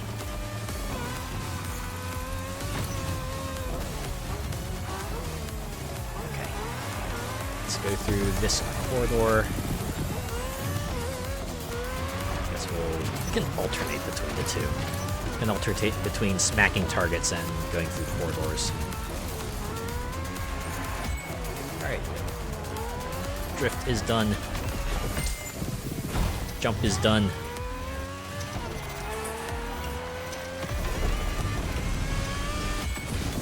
High speed is done. So all we need to do is just some more precision. A lot of targets. Supermarket has some really nice flavored yogurts. The supermarket I go to stocks a good variety of yogurt as well. Sometimes I partake. If they do a deal that's like, yeah, get 10 for $10, and I'm like, yeah, you know what? Yeah, I'll grab a few cups, you know. Nice to mix it up in between ice cream and fruit and cake. Have some Greek yogurt style desserts.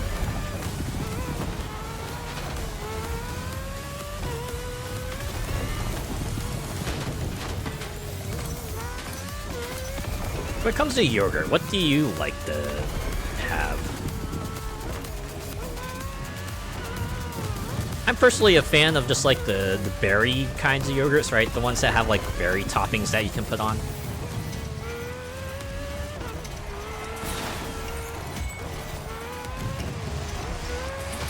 Barring that, chocolate is always a good one to have, right? Chocolate or like some sort of crumble, right? It was like some sort of like a pie crumble or a cookie crumble or something like that. It all works. All works pretty well. Sicilian lemon, fudge, strawberries and cream, black cherry, rhubarb, and custard. Strawberry is your fave. Ooh, yeah. Strawberries are great, especially during summer.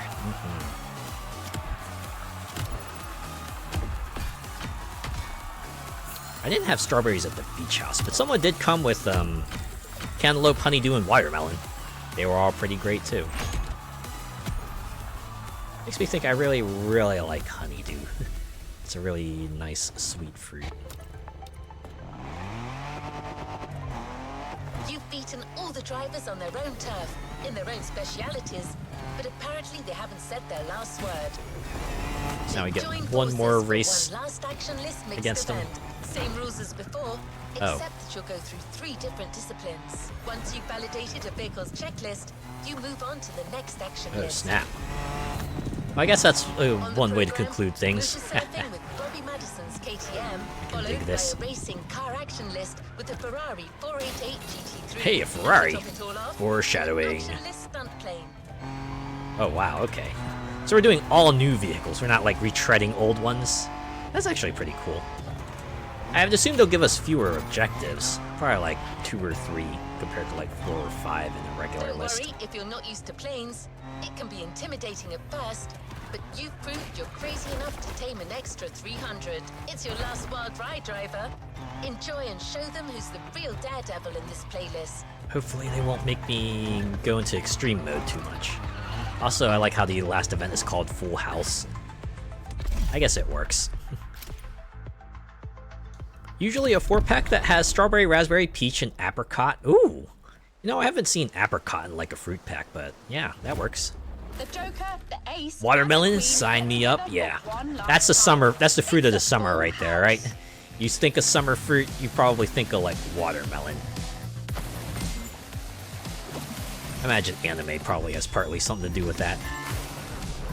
And just like TV shows and cartoons in general. I feel like any sort of episode that takes place at a beach or is like summer themed or whatever will usually include watermelon somewhere in there. Oh, under bridge, air precision. Okay.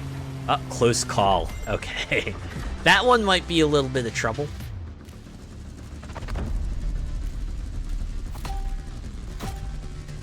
Here we go. In it to win it. I like that slight delay between It's the last event, so it's 3, 2, going to 1, be a and then shaker. go. We start with the water bike. Airtime, targets to hit, and wall rides. You know the drill. Yeah. Easy. Okay. So you need air distance, wall ride, and target. Alright. So they didn't decrease the number of objectives. You still gotta do them. Still gotta do the standard number.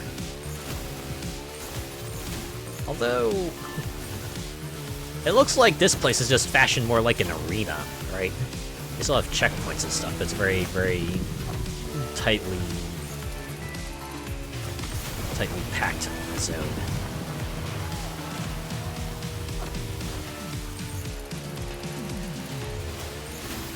Now, for all the wall riding they want you to do, they sure are not putting up a lot of opportunities to wall ride. See, this probably would have been a good spot to pop water wheelies, but I was just really obsessed with getting them out of the way. Oh. Gotta be like going a certain distance to knock them down too.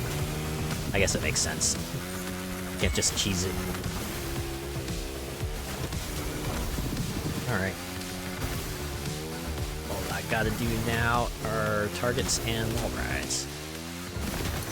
This might be a bit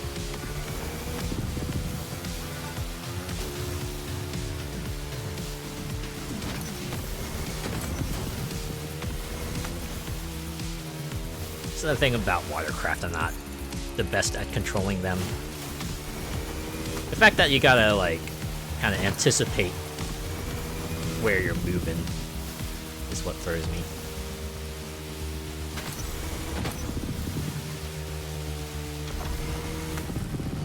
Right. It's not like land vehicles where you can turn, and most of the time you can expect a near immediate response.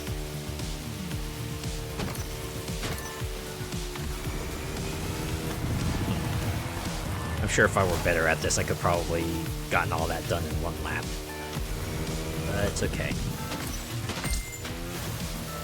We should have this wrapped up pretty soon. And we'll be able to go on to part 2.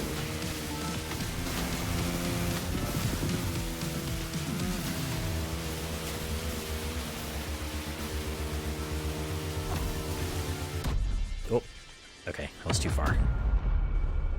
Do over! Yeah, alright. Cross the gate. We're gonna break all the barriers. Break through barriers. Everything's gonna be alright. Ooh, are we gonna get like the mid-race transformation? Yes, we are! Oh yeah! Ah, I missed this. For the Ferrari 488.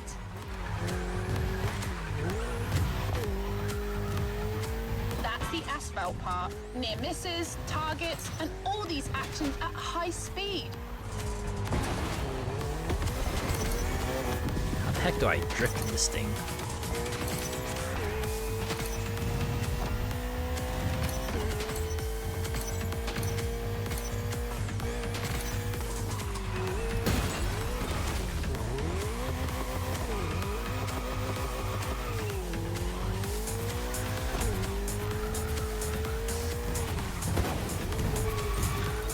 Oh, there we go.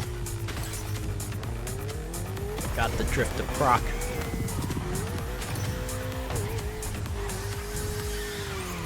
There we go.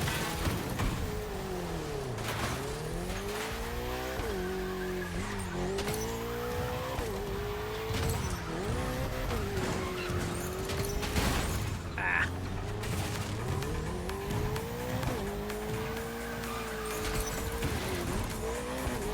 Almost there. Ha! 4 yards. Okay, there we go. I can just focus on near misses and targets. Alright, so this one is just 3 objectives. I can abide with that.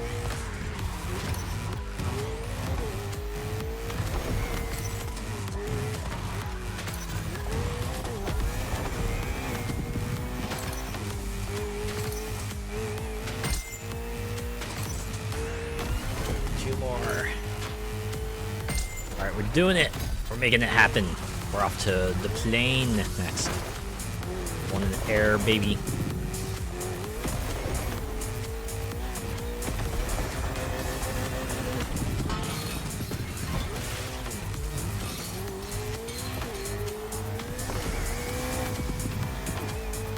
You know, this makes me wonder if they plan on doing like more action-list events in the future. They don't really have like a standalone. Oh wow, they said the thing. They said their slogan. Gave me wings, right? It's like how Red Bull gives you wings, right?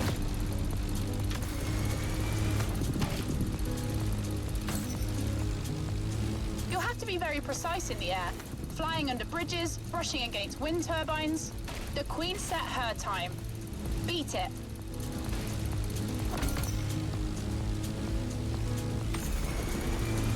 Folk in the neighborhood must be like, oh god, here we go again, damn racers, right? It's the Forza problem. Okay, under bridge, so like this? Oh. Let's call this a duo. Certainly not like that. Alright, let's see if I can get to position. Is this enough of a under the bridge for you, game?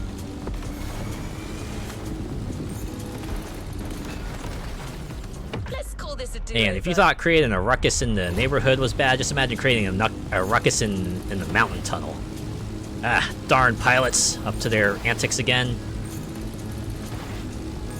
a really good thing this isn't real life. Imagine that wing clipping around and just like this plane just suddenly flipping every which way, you know? Oh god. We just exited into a lot of smoke. Dang it. No shame in trying again. Also, I don't think I was supposed to go in the tunnel, considering there's like a checkpoint all the way back here. Alright, let's go back and pop it. Then can we resume our route?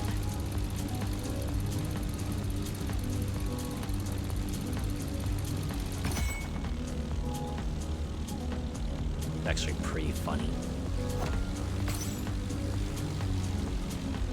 Low altitude is done way before we got any measure of progress in the other things.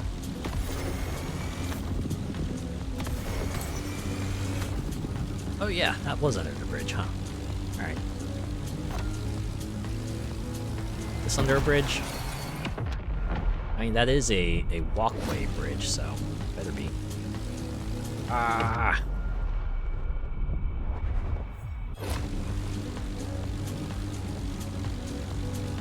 Should I even bother? It's a rather small bridge to go under. Oh, what the heck? That doesn't even count. What do you mean that's not a bridge? It's a bridge by definition of what a bridge is, right?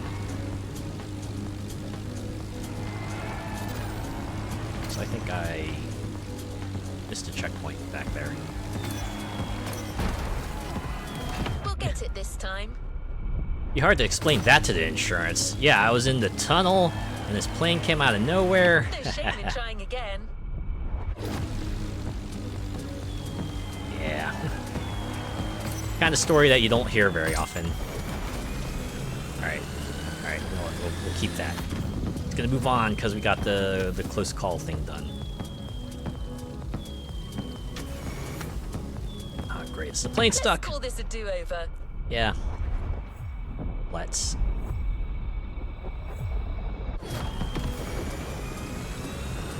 Fly, damn you. Maybe we can fly from here. Okay, maybe here? Okay, what in the world? Is it getting caught on like the little little curb thingy?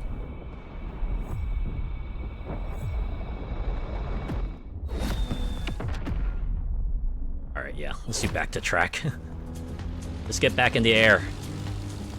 I clearly messed up somewhere. The old I was rear-ended by a plane excuse, right? Don't you hate it? Last week it was your dog eating your homework. This week it's a plane hitting your car. What's gonna be next? Is your printer gonna not work?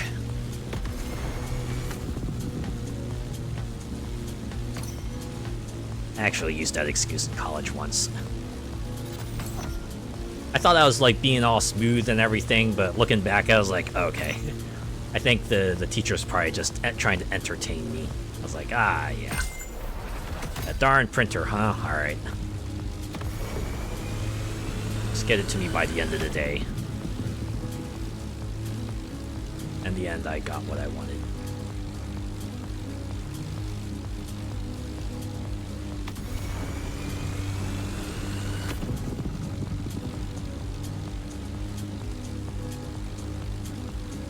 Did you ever do that? Ever try to just put extra time on the clock to complete an assignment or a project? I've done that on occasion. It rarely is it for like any reason other than I was just being lazy. I could have done that earlier at any time. It's just that, you know, didn't feel any pressure until the deadline was like right up on me. Oh, you did use the dog ate your homework excuse with a high school art teacher. I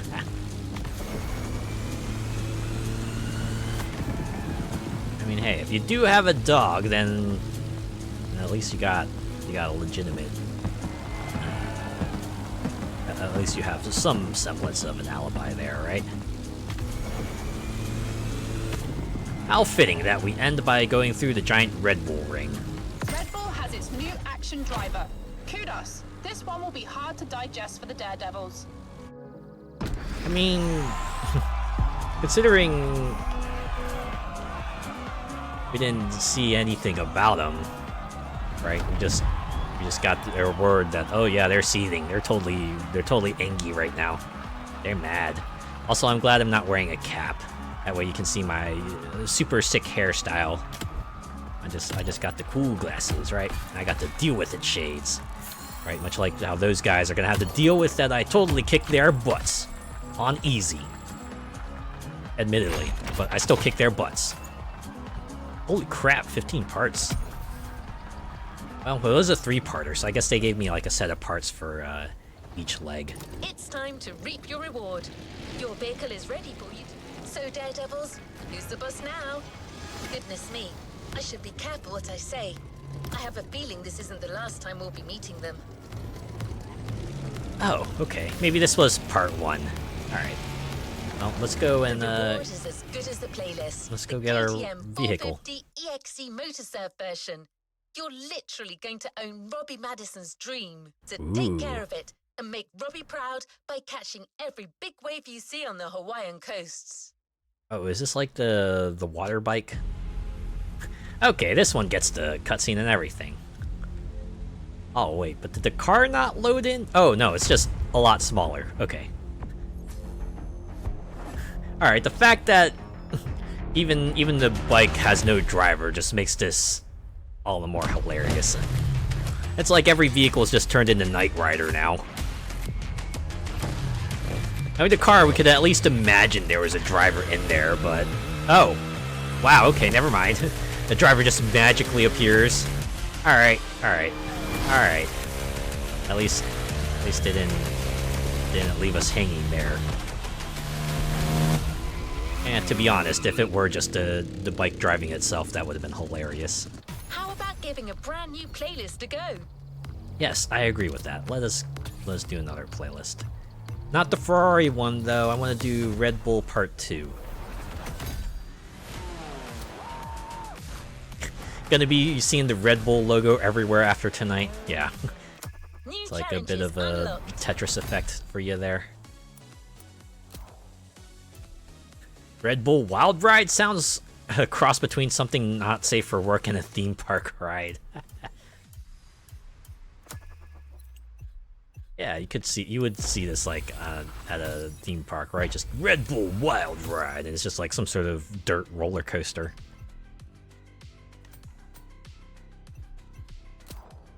All right, let's go to Red Bull Part 2, shall we? Speed Clash. So the other one was about extreme sports off-road, and this one's gonna be on-road sports. Let's give the new playlist a spin. Two bulls face each other And we're proudly right in the here. Maui sun, Let's symbolizing listen the to intense Kara speed yap. clash that awaits you. Give us a What do little you lead think? up. This was generated by a cousin of mine. Generated. I'm not great with poetry, but talking to you about playlists, now that I can do. All right, you're starting to lose me. Motorfest takes on the colors of Red Bull, the most energetic brand in motorsport. They've been investing in iconic racing disciplines for decades, teaming up with most successful manufacturers. But they also sponsor more than 500 extraordinary athletes who represent the brand in their respective sports. 500? We can't Jeez. introduce them all to you, but our playlist host, Becky Evans, went to meet some of them in her show, Motorfest, the podcast. They're all specialists in the various motorsports you're about to enjoy. Okay, maybe this was Meet part us at 1. a brand new playground at the summit of Maui, a world of molten lava and burning rubber. Yeah, this very much This feels one like comes the from my introduction. software. I couldn't help myself. An introduction to the Red Bull Extreme Sports world. All right, let's do it. Speed Clash time.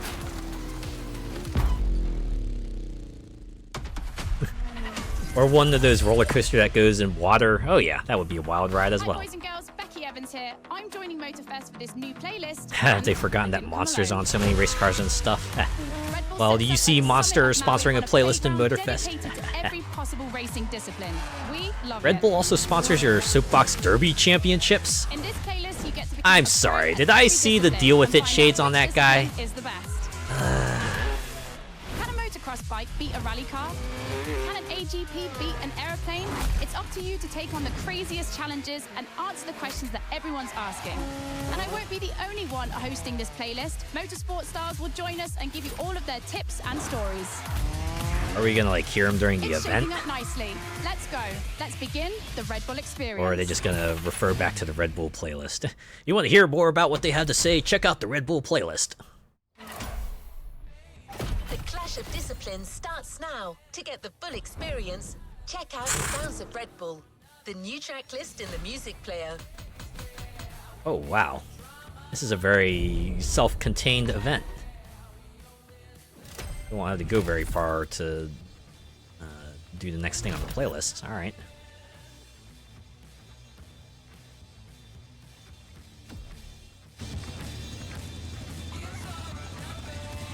Well, let's do it.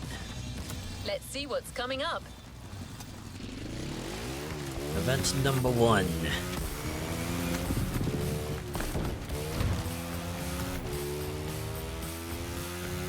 We start The this Rally Red Bull Beast. playlist with a rally cross race. Let's see how the Ford Puma Hybrid will fare against other rally monsters, like the Audi Quattro, the Citroen C3, or the Focus RS. But before that, we take a look at Motorfest, the podcast. Are you gonna like listen to that during the race? Is that what's going to happen? It's like, yeah, check out the sample.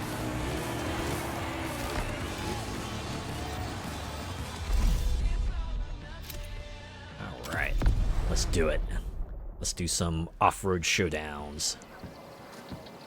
Wow, this load screen. Oh yeah. Hey guys, welcome to Motorfest, the podcast. Here I get The real intro with Red Bull video. athletes to tell us about the intensity of motorsports and the love they feel for it. And let's talk about Rallycross, which is the theme of the first playlist event. For the occasion, I asked two of the most exciting Rallycross names about their ideal car. Here are the Hanson brothers. Guys, welcome to the podcast. Thank you so much. Ah, you're the So, ones who got like Timmy, the cars, if you could right? describe your ultimate dream machine, what would it be? Something like, what they have in Pikes Peak, a lot of power, a lot of suspension travel, being able to jump really far, Kevin, over to you. like really What long he said. suspension travel, so you can jump like crazy. Rebel livery. Ah, yeah, he did it. Yeah, He plugged the okay, product. makes sense. Good job. The car you're about to drive meets a lot of Kevin and Timmy's criteria. I hope Really you guys will enough? love it. No Red Bull livery. Oh, and to No, I'm listen to kidding. the full podcast, it's easy as 1, 2, 3. Just go to the Sounds of Red Bull tracklist of your music player. Oh, really? They Enjoy have the race. episode 7. So is that like... So they have episodes 1 through 6 as well, or is that like just a best of podcast? And again, considering they call it Motorfest podcast, it's probably a specific a podcast recorded specifically for this game. But don't worry, he'll be back soon. I'll be commentating on what you see, and don't blink because things are gonna happen fast. Also, the fact that they make this sound like it's an arena is kind of a nice touch. I can dig that at least. They even had Red Bull in the mic cover, yeah. Just spamming that logo. Just in case you forgot who sponsored this whole area. Drivers are entering a tunnel for the first time. Oh my god, a tunnel! I have never seen this before! That's what that sounded like anyway. I'm entering a tunnel for the first time. Baby's first tunnel drive. Now they have to adapt their driving to the tarmac. It's a cross-terrain race, just like this playlist, Oh. mixing all the disciplines of racing. Now you say tarmac. Part 2, they went and just said asphalt the whole time.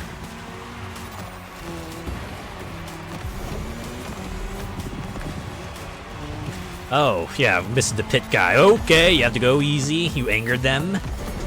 Just dial it back a little bit. You might have pushed them too hard. Second lap, ladies and gentlemen. I've always wanted to say that. You know, if I replay this event, you can say it again. In my last podcast, Timmy Hansen explained how essential it is to gather enough speed, keep the nose up, and land flat for a successful jump. Ah, what episode number was that so I can go check that out? Woohoo! Looks like this one. Listen to the podcast. Yeah. Insert that one office meme of the guy just like shaking that guy's hand, right? While he's looking like completely clueless. That's how I feel like right now. Yeah, they'll be gunning for you now.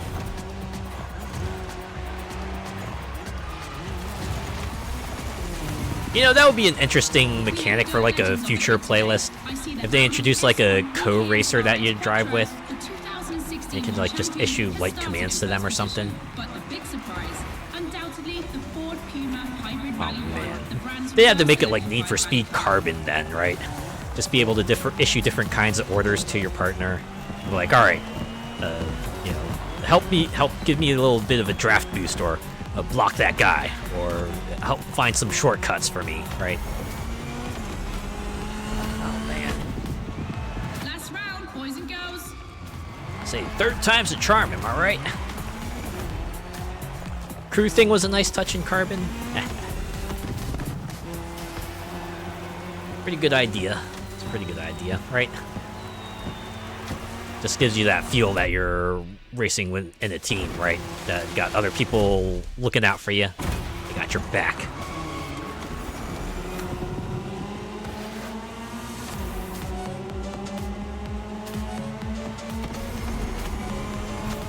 I don't know.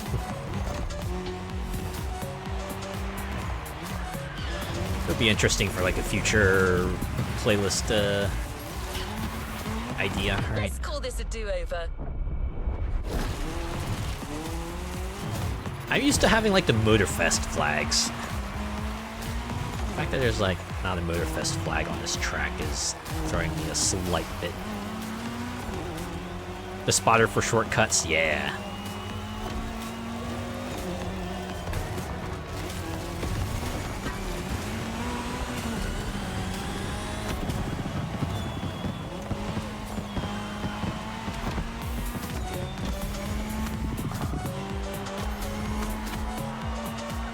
That's one way Good. to start playing, Job's done. and a great way to prepare for our first speed clash.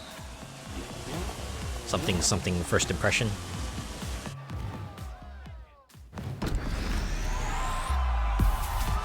Ah, great. They don't have me wearing a cap. Thank goodness.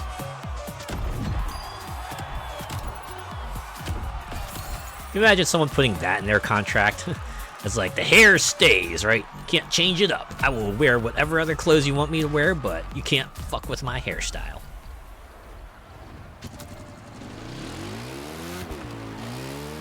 It's time for a first clash of disciplines. 2 disciplines, 2 paths. Choose your discipline and prove that it can set the fastest time.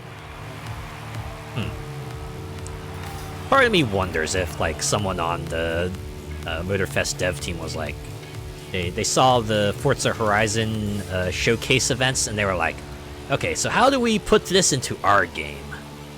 And this is what they thought of.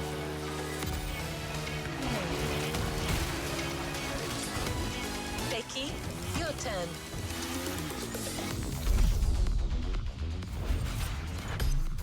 Choose your ride. Choose your vehicle. Each vehicle has its own path. Try every vehicle category. Something replay value.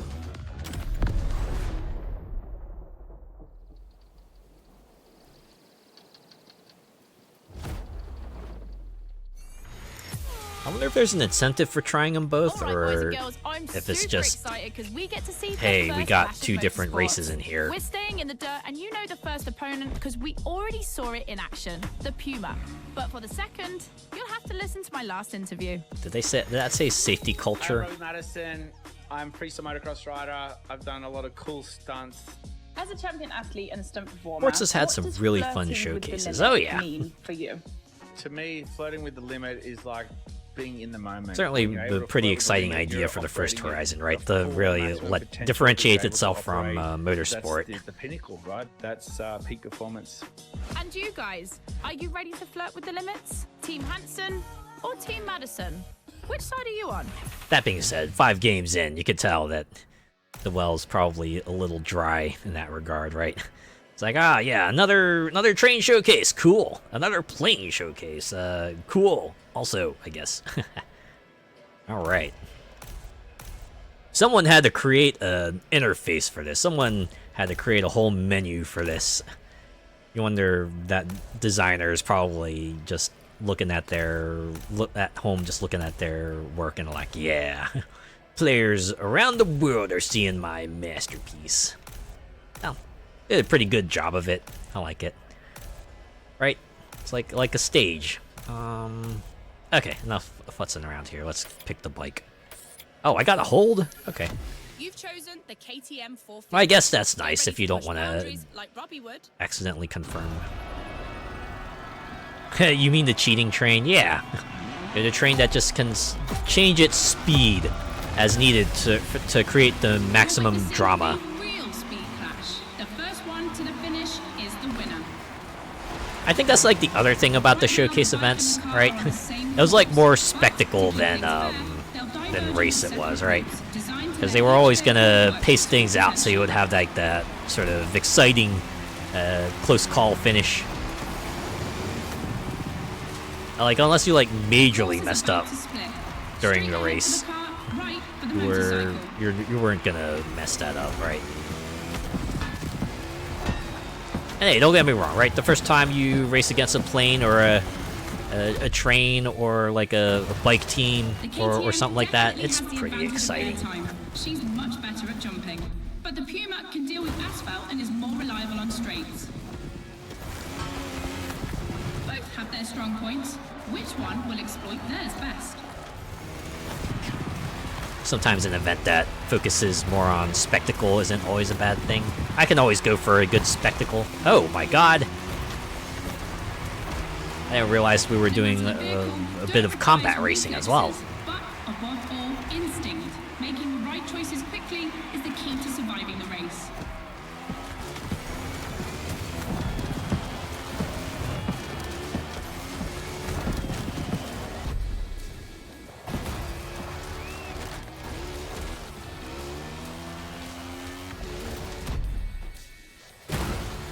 The Behemoth hovercraft was an all-time fave of mine. Oh yeah, that one was actually pretty fun.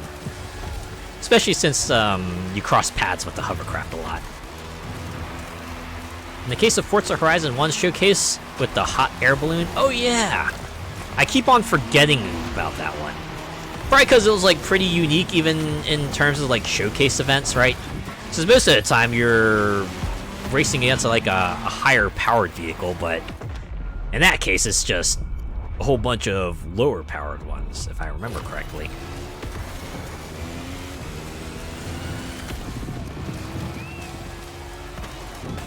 It's like one of the few races where you were racing against more than one opponent.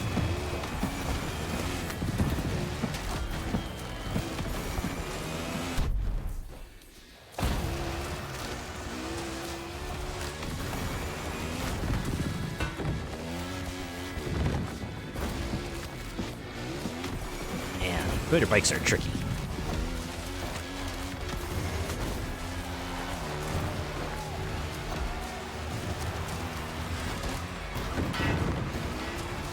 I managed to get back in.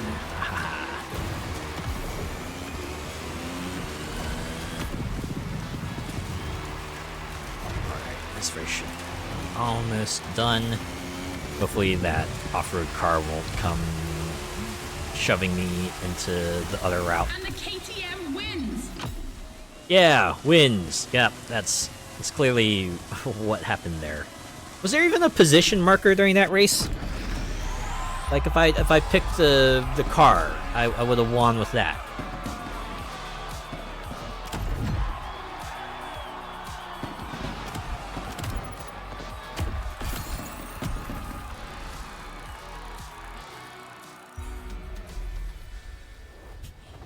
Wow, what was my driver there? Like, oh my god, the seat's too hot. But if I gotta get to the next place, I'm just gonna have to put up with it. The dirt chapter is finished. We're moving on to asphalt vehicles. We start quietly, And I use big quotation marks, with a little warm-up ride on a racing bike. Is it like a straight-up racing bike, or is it like a dirt bike racing bike? Inquiring minds want to know. Well, I guess we'll find out what it is soon enough.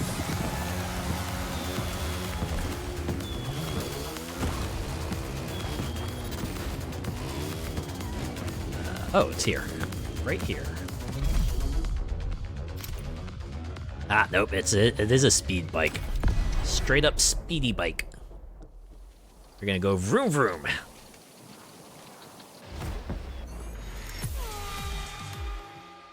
Back to the podcast studio. Listen to this, folks. Listen to that sound effect What we added you're in hearing is post. the sound of the KTM RC16 2022 version, and that's my guess for today. Okay, 4 the cylinders, juxtaposition 1,000 between like the cubic centimeters, CG bike 250 and horsepower for just 346 real pounds. life Take a look at this footage dynamic marvel. is- Get ready to drive in the time attack. Don't forget, when you're driving They're along trying. the coast of They're Maui trying. or the streets of Honolulu, you can listen to all the podcast episodes on the Sounds of Red Bull track list. Now, time to unleash the motor Yes, racing I know. power. You said that 400 times. Yeah, someone called a femboy racer from Tokyo Extreme to do some races in this. Yeah, someone call Heretic Cannabis. Got a new assignment for him.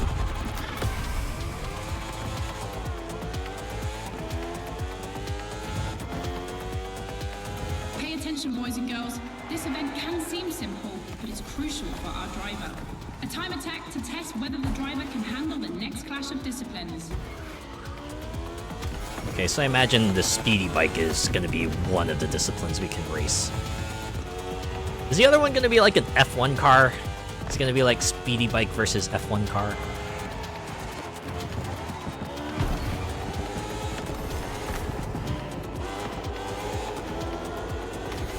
We're doing some hella leans on this one, though. Good thing this is a video game, because our suit will probably be non-existent by the time this event ends if it's for real life.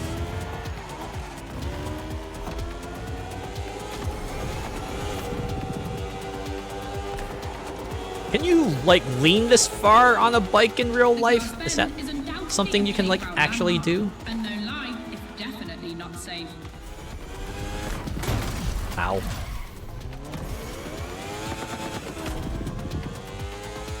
End up with cutoff shorts after all that leaning? Yeah, right.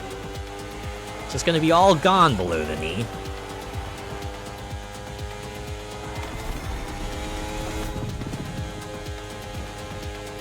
The RC16 is a little marvel. We had to wait until 2017 to see the RB KTM factory join the competition. DC, though, they The can brand eat has it. won everything in other competitions, Nah, so I'm it was kidding. time to see them take on DC's motor got some racing. good stuff. I know that Superman movie is supposed to come out soon. Man. I think DC Movieverse has been looking for a win in a while. It's like some sort of curse, right? Live action DC movie rarely ends up doing well.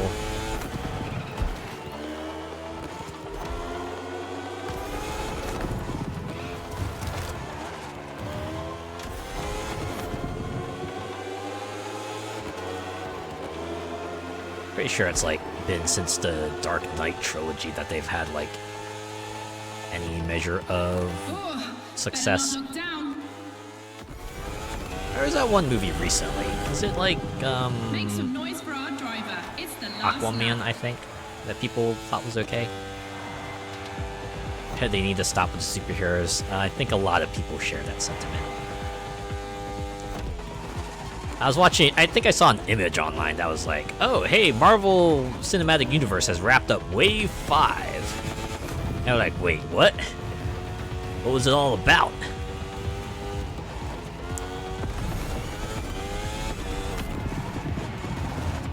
Definitely feels like a shambling corpse that has long since overstayed its welcome. But unfortunately, it's the thing that makes the big bucks, and it's what the execs want to see, so you just gotta keep doing it. even in the face of exploding budgets and declining reception.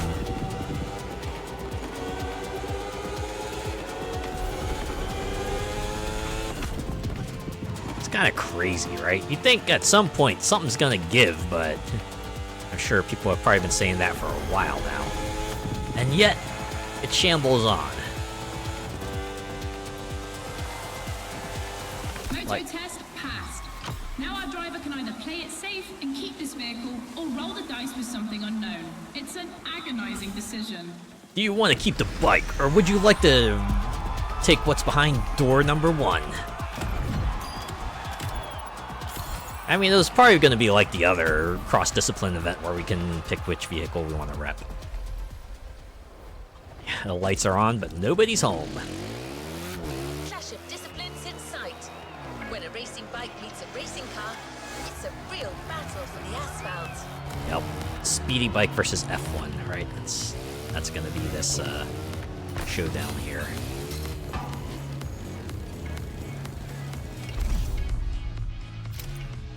Oh, not F1. Alright. It's a supercar. Really isn't any imagination in films anymore. Oh, in the big budget area, yeah. It's because it's just extremely risk averse, right? Especially with like everything being as expensive as it is.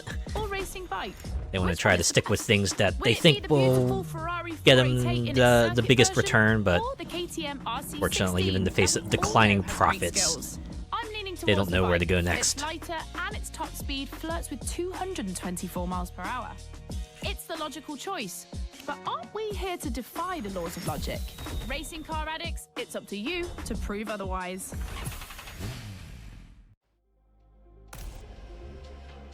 Alright, well, since we drove the bike, let's go with the car, shall we? Ferrari meets Red Bull. Biggest case of Control-C, Control-V? Yeah. That being said, I'm glad that there are still some folks out there that are willing to try something different, right? Like K-pop Demon Hunters.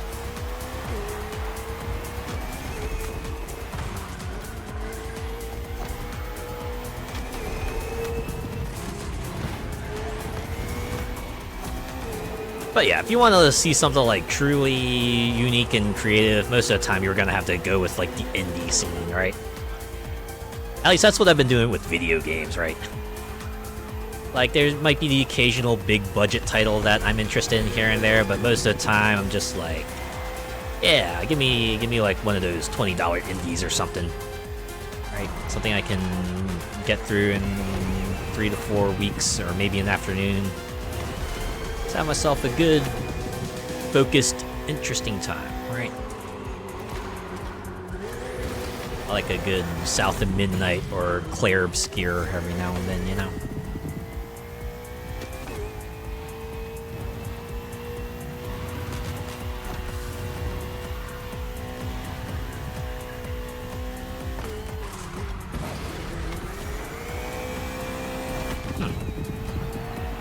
So it looks like unlike the last cross-discipline showdown, the bike and the car really don't have alternate paths.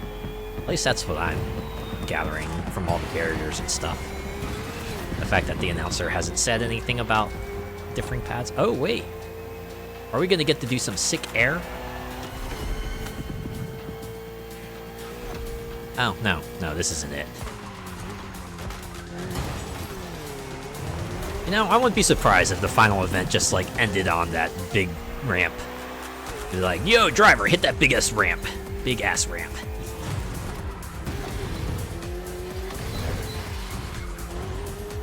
Can find some good ones on those free film channels that show random films. Oh, yeah. I know that's a thing. What was it called? Like, Tubi or something, right? Ones that show, like, the old films that aren't, like, super popular or anything like that.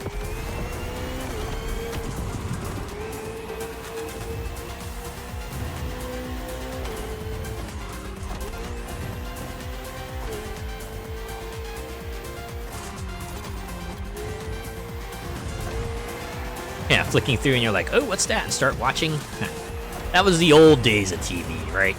You're just like bored out of your mind with nothing to do. So you're like, all right, let's have something find us, right? The Ferrari, standard bearer of racing cars, has just put an end to the discussion. We just galloped across the finish line. Also, foreshadowing.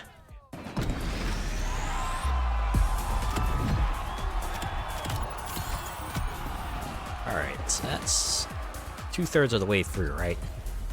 There's one more part. Why? Why does it do that? Radio Flash. Hear all the insights on the world of racing on Sounds of Red Bull, the official channel of motorsport. Hey, did you know that this playlist is sponsored by Red Bull? Just wanted to make sure. Wasn't sure if you knew that. Oh, now we get the F1. Okay, here we go. Alpha Nitro.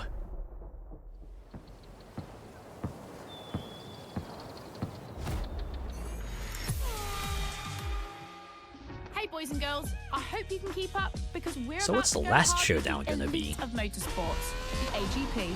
Cars that can easily go up to 220 miles per hour. And because we always want more in this playlist, we add boost gauges. It's going Just to the be gauges, though. You don't get the And nitro as system always, itself. I did my homework No, I'm kidding. and talked all things racing with a pro driver. You might know him, Yuki Tsunoda. Could you Is it break really down sponsored what by you them? feel I your never driving would have style guessed. I is know, right? For us watching you on the screen. My dad used to teach me They a lot about didn't braking. say they were sponsored by Definitely, Red Bull. I like would have to sworn adapt it was just like braking. a Gatorade Recently, playlist or last something like Grand that, Prix was a bit right? too much sometimes, and Or maybe, yeah, unfortunately, a couple Four of times Loko. went to the wall. You know, it feels great when you feel the G-force. Mountain you know, Dew? with the maximum Energy? longitudinal G-force when you have nailed the great braking. And beside braking hard, be focused at the start. It's decisive for the rest of the race. Drivers are focused. The Oh, start is imminent. okay.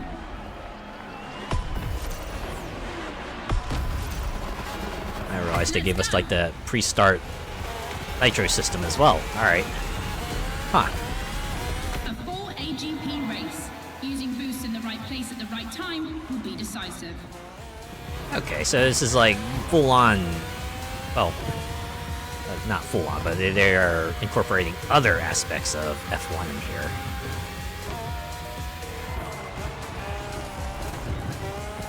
So each of those little things gets you 3 boosts. So you kind of want to get all of them, because that gives you a whole lot of boosts to work with in the race. Heh, Sobi.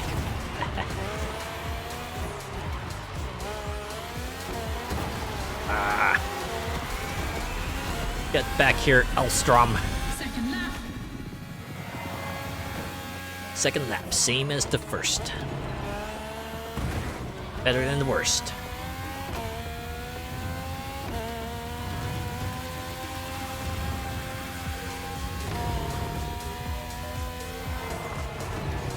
No, I guess it's not too surprising that they have us going 5 laps on this.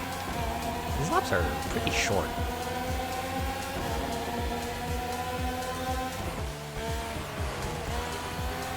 They made this 18 plus, they could rock some booze sponsors. Ooh, I don't even know about that. Considering this is like a driving game, do they really want to do a booze sponsorship regardless of Different race from now on. being an adult or not?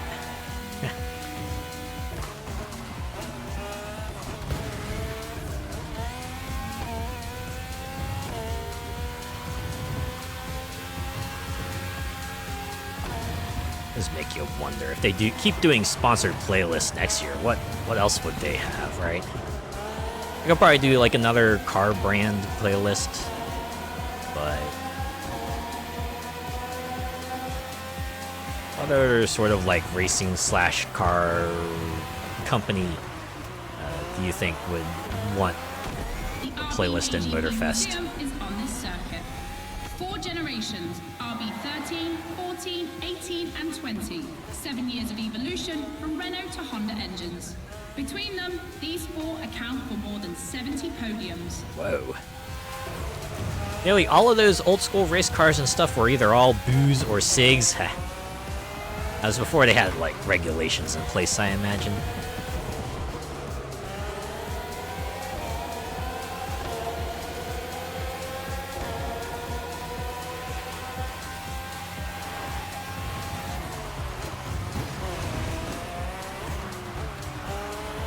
ultimate lap. I mean, Drivers, if you've got any extra nitro, now's the time to use it. weird way to say final lap, but sure. It's the ultimate lap. It's the lap that will end all laps. It will be the lap of all time. It will keep you on the edge of your seat.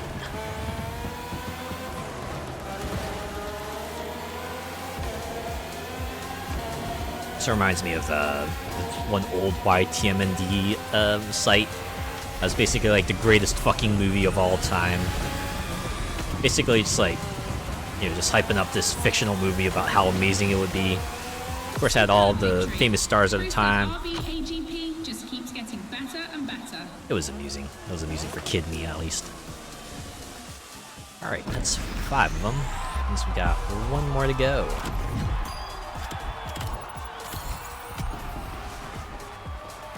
And I was wearing a cap there. You. Okay, now my driver's not standing off of the bike seat like it's like super hot or something. You've just discovered the RB20. You can keep it for what follows, but you can also opt for a vehicle that's a little less earthbound. The choice is yours. Are we gonna get to play as Ness? This play as Ness, he's just like running down the track. He's using like PK race to keep up with the AGP car.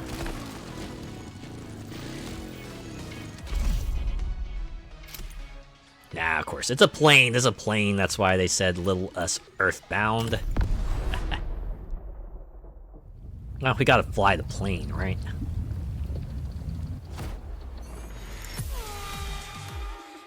I also like the way they simulate smoke there. Just have a bunch of white balloons all clustered up. Paradise, but there's still a place that we haven't experienced so far.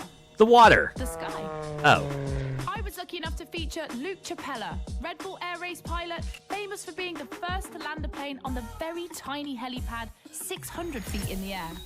I'd love to know more about cool. the bullseye stunt. There's an attempt, and then the plane like bounces and you keep going, and I had a heart attack and was like, oh my god. Hey, Red Bull, I'm not gonna endorse your stuff if it's not azure blue in some way, and absolutely no way am I wearing any caps. Right. Gotta let me have like a little bit of flourish in my uniform. To come out from what I thought was a failure, but that was quite challenging. At the very least, don't force me to tuck my hair into the cap. You have to check it out. I mean, I get it. The It's next a race is safety the most thing, but... experimental of the playlist. AGP versus stunt plane. Place your bets. Place your bets, ladies and gentlemen. Well, we gotta go with the plane, right? Extra! That's not just my reaction, but also the name of your flying machine. Ha.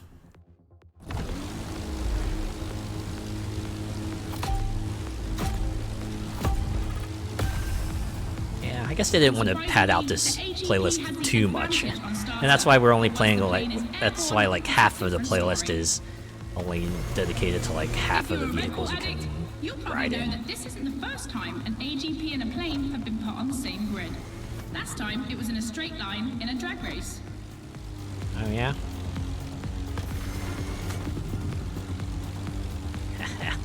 It's like the Horizon Showcase events, but now we are the showcase vehicle. Here the plane will have to make very tight turns if it wants to keep up with the AGP, which is much more accustomed to doing so. That's really exciting. It's exciting because I said so. This makes me feel very I'm excited. Sure you're familiar with the RB20 on the track today, certainly more so than its aerial rival.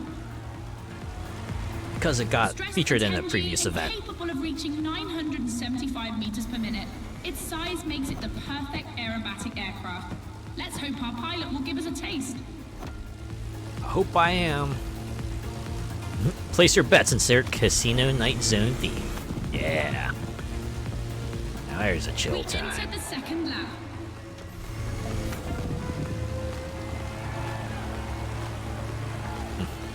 What's the next Sonic game? Oh no, it's Sonic Racing Crossworlds. That's the next Sonic game that's coming out. Forgot, it's not always going to be like a platformer. Right, before that was Sonic X Shadow Generations. Before that was Sonic Superstars, I think. And then before that was Sonic Frontiers, and then the post-launch updates.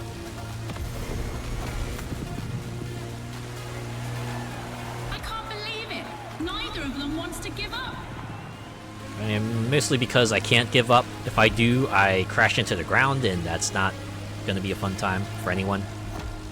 Me especially.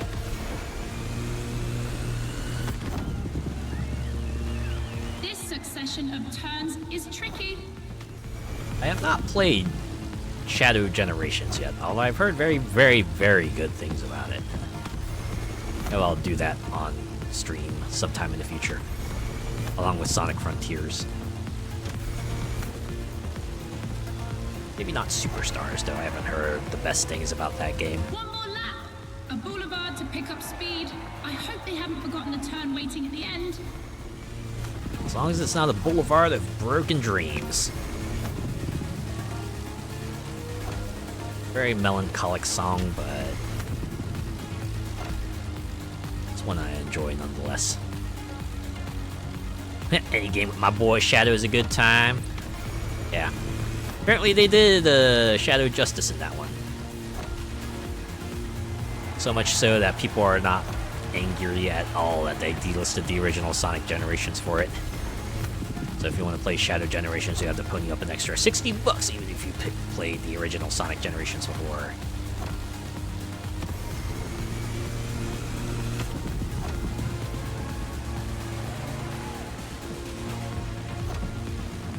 Yeah, I'm sure sometime far in the future, Sonic X Shadow Generations will get its hefty discount, and then maybe I will pick it up then. Even if it goes down to 50%, I'd probably still pick it up. The plane wins. We won't be seeing another race like this anytime soon. Unless I decide to replay this event. But I'm not gonna. We still have one more playlist to go through.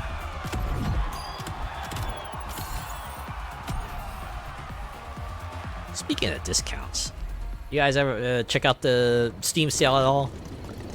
I'd admit, I got One more clash to close a this lot. Red Bull I got a playlist. lot of games from it. This one is big. I bought a lot of stuff. Confronting 2 disciplines is not enough. So most 3? Best and Red Bull are offering you the choice of 3. I hope a boat's one of them. Which is the best? Becky asked our Red Bull athletes what they think. I think the biggest purchase I made on the Steam sale this time around was getting a Marvel Spider-Man. Says that was half off. I was like, you know what, that's good enough for me. I'll probably play that in the future. I already played it on the PS4, but honestly, that game is incredible, and I'd totally be willing to play that on stream again. In your honest opinion, between rally, AGP, and motor racing, which is the most intense? Had a look, and there wasn't really too much The that one took that my brings the fancy. Rare miss for me. craziest Yeah, it's fair. I think it's motor racing. There will be more actually. sale events in the Yeah, I future. couldn't agree more. There will be deeper I think, discounts in the future. F1. Certainly don't it's have crazy. to Yeah, I'd go for Formula 1. grab everything you need right Rallycross, now, motor right? racing, or AGP. Here comes the ultimate challenge of the playlist, but also the end of the podcast. But I'm never far away. I'm always on the air. You'll find all the podcasts on the Sounds of Red Bull track list. And then, I don't know why, but I feel like we'll see each other again soon. It's off to the apex of the playlist. Yeah, this was definitely Red Bull Part 1. Let's see, we did our Alpha GP. We did the Speedy Bike. We also did the Dirt Car. Yeah, you know what? Let's do the F1 car. Motorsports? Yeah, it makes sense. Yeah, take a drink every time she mentions the podcast. Yeah, just make sure you do it in a safe location, right? Yeah, they are pushing the heck out of that podcast, though. In this head-to-head race. Answer in, about a few minutes. The rally car has already changed its course to reach the dirt. Certainly makes the Wild Ride playlist all the more interesting, because I feel like they didn't bring up the podcast as often. I mean, sure, they brought it up, but it's not like every event they were like, hey, check out the podcast, hey, check out the podcast, hey, check out the podcast. Each vehicle has its own special route designed to match its strengths. The AGP stands out for its speed and braking quality, and of course it sticks to asphalt and is unbeatable in corners. So to make things fair, it will will be racing the longest route. Yeah, that's fair. So really, this is just like a fancy time attack event. Ultra technical, forcing the rider to swing through the curves without losing speed. A lot of crossovers, though. Oh, hey, look, it's the bike. Hello, bike. How are you doing? You think you could stay on that side for a bit as I get by you? Oop. Let's try that again. Oh no, the bike's left me. Oh, it's fine. This wasn't a race anyway. You can see on the top right there's no placement markers. It's all smoke and mirrors. We're gonna win regardless.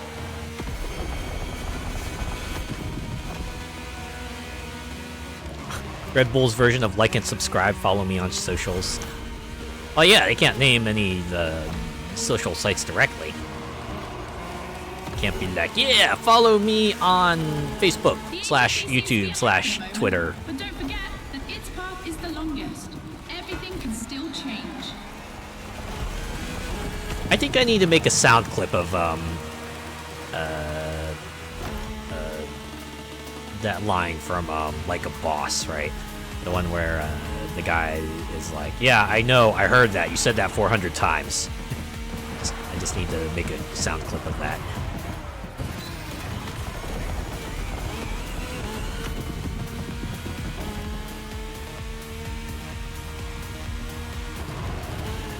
Just need Becky to come back and say, by the way, have I told you that the AGP's track is the longest? I thought I should just remind you that, just in case you forgot. Also, the AGP's track is the longest. How rude, it cut me off mid-sentence. Oh, I'm sorry. Curse you ads!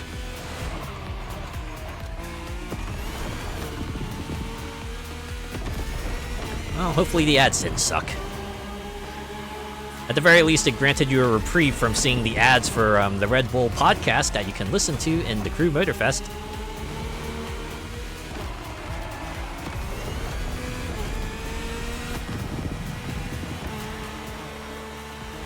You know what I should do? I should get like a corporate emote, right? Just an emote of me just like holding up a briefcase, right? Briefcase, and maybe just snap it open just to show off all the stacks of bills that you're gonna get. Yeah! Just hawk our products and we'll give you this bag. Give you this bread. What do you say? We're coming to the end. We're about to find out who's going to win the ultimate racetrack, the Speed War. McDonald's meal deal. Yeah. There you go. Over the ad.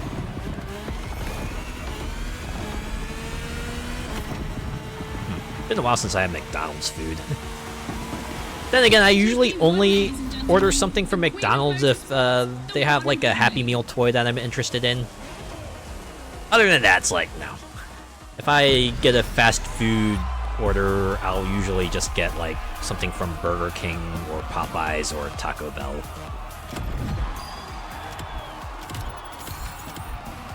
Those are my restaurants of choice. I know you might balk at some of those, your but... reward, driver.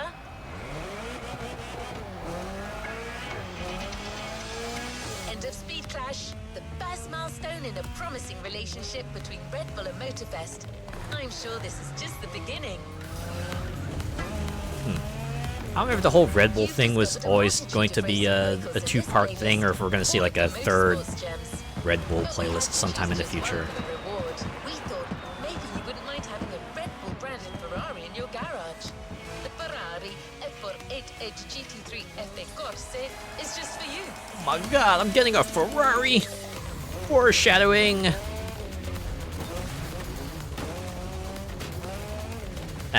All that small print spoken fast at the end. Drink upgrade extra not available with deliveries. Only available in certain locations. Might cause diarrhea, nausea, vomiting. Oh wow, even the back of the crate's got the... Oh wait, no, I think that they just do that with like all the events. The playlist logo. I was gonna say, oh, they're really leaning in on the Red Bull thing, but no, that's just how the cutscene goes.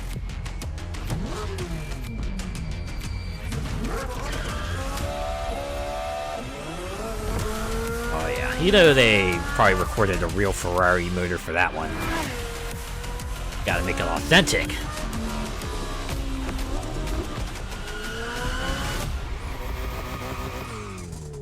That segue from cutscene to in-game field will never get old. Well, there you go. And now we can actually choose next playlist, because we're doing Ferraris, baby!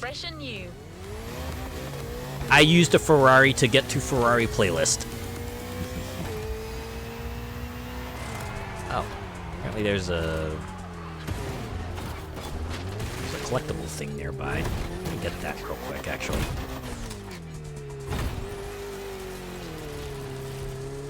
Oh, did I go, is a red letter day. Go too far? You're signing up for one of our most exclusive experiences to date. A partnership with the quintessential sports car manufacturer, Ferrari, the prancing horse. An alliance that will for sure the most elitist car brand ever. Yeah, even my brothers were like that. I was like, yeah. Among the high-end cars, that's like on the low end of it, right? Like, yeah, if you want like an expensive supercar, but you don't want to shell out that much for it, which I know sounds like an oxymoron, that's probably what you're gonna go for, right? Go for Ferrari.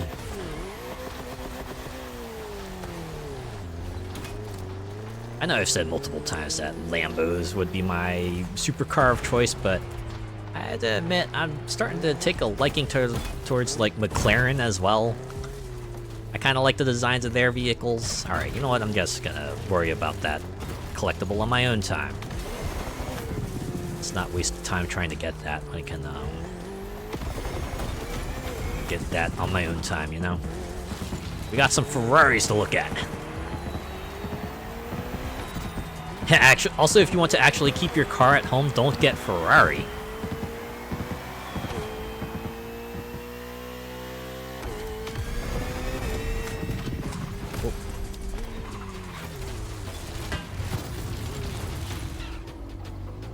Anyway, since this is like a supercars playlist, I had to imagine this whole thing is just gonna be like very, very uppity, very opulent, very dramatic and everything.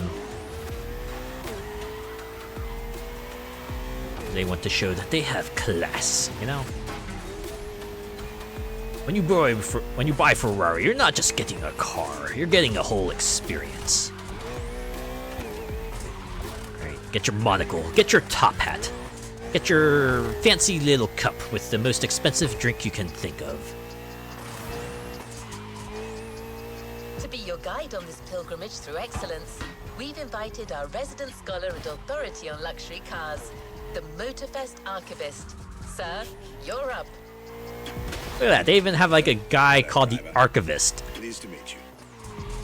As your lovely onboard assistance device just mentioned, I'll be your chaperone for this playlist. The archivist has exactly the kind of voice you would be expecting, too. More like a host, I believe. Well, this is not my usual job. They're definitely going for a very specific kind of mood for this. How could I refuse? Need an invitation to actually have the chance to buy. Really? You can't just like walk into a Ferrari store and go, I want to buy a Ferrari. You have to get like something in the mail that's like, yes, you can buy a Ferrari, and then you can buy a Ferrari. Really? So many things I dug out from my archives. But Is it like that with like every supercar? Maui's brand new Ferrari museum. Can I go into like the Lamborghini dealership and go, I want to buy a Lamborghini? Can I do that? If I were to just like go up to McLaren and go, hey, I want to buy a McLaren car. Would I be able to do that? They're calling Ferrari luxury. Ah, alright, I see the opinions on Ferrari here are very, very clear. Like I said before, it's like, and as far as supercars go, Ferrari is definitely on the low end of that. At least that's what my brothers tell me. No, you can't. Ah, man. They really are, really are. They're putting up a certain air around them, aren't they? need to buy history and stuff. Yeah, we have to make sure that you are actually like a very rich person. We don't want like the common rabble rousers driving our cars around. What kind of message would that send everyone? Look at this place. Let's drive to the main building. I believe the director of the Ferrari Museums has a few words to say. Goddamn Ferrari Museum. They just plopped one of these down in Maui. Where the fuck do I enter? The heck? Is this a museum or is this like a hidden bunker? Jeez Louise. Oh, there we go. There's the big icon. Oh, is this it? They only have like a start spot. Usual start spot. Oh my god, they have fucking orchestral music. Only the very best for Ferrari, am I right? My name is Michele Pignatti Morano. I am the director of the Ferrari Museums. Wow, a whole museum, huh? Ooh, hey, we got videotapes? Man, putting a videotape in a player was never so cool. Of Enzo Ferrari. Each Ferrari is different. Each Ferrari was the best in the world in design, was the best. Performance, technology, putting all the best in one single car.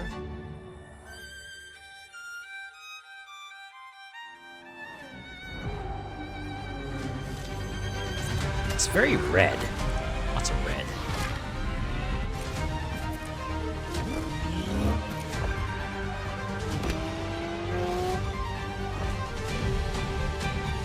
Ooh, is that a toy Ferrari?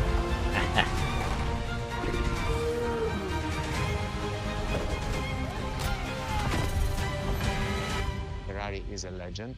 It's just exceptionally full of excellence. F80. I think that's like the newest one.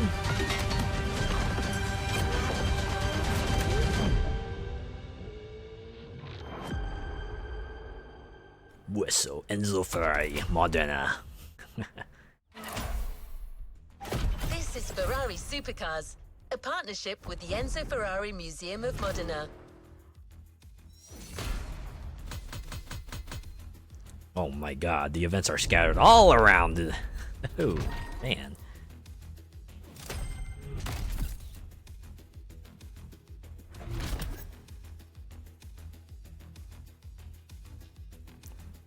Alright, well, at least the first one's nearby.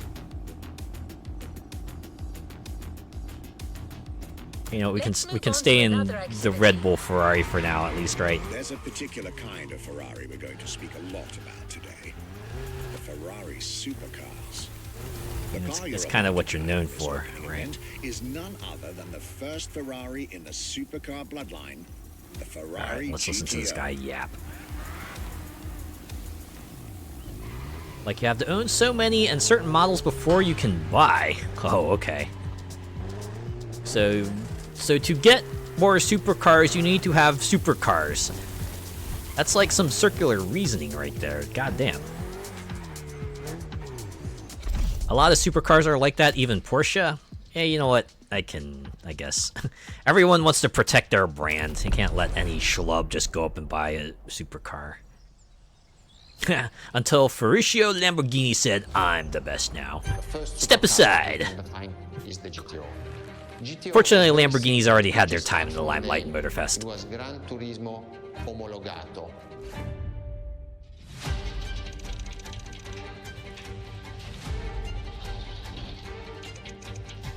Oh yeah, factories. Remember when they had people working in factories?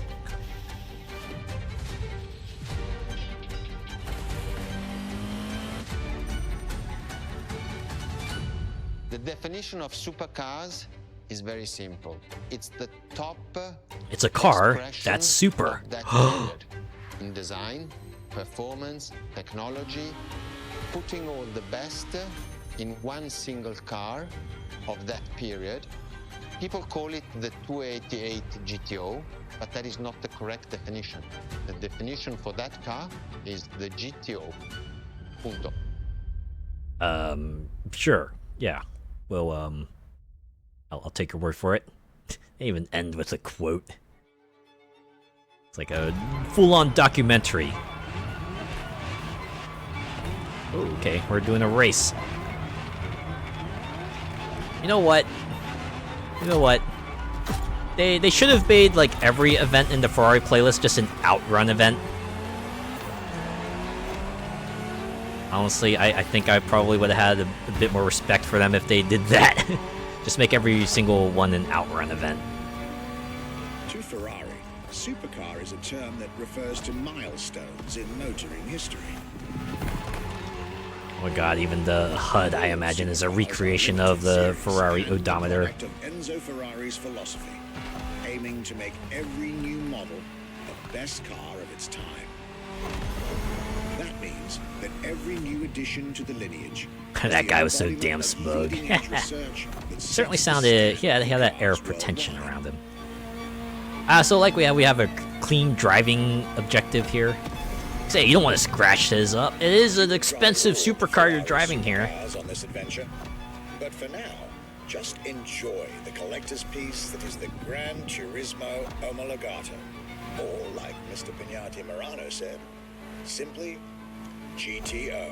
Ah, yes. I also like Great Teacher Onizuka. Oh, wait, that's not what you're talking about? Ah. Accidentally hit Y there. That's fine.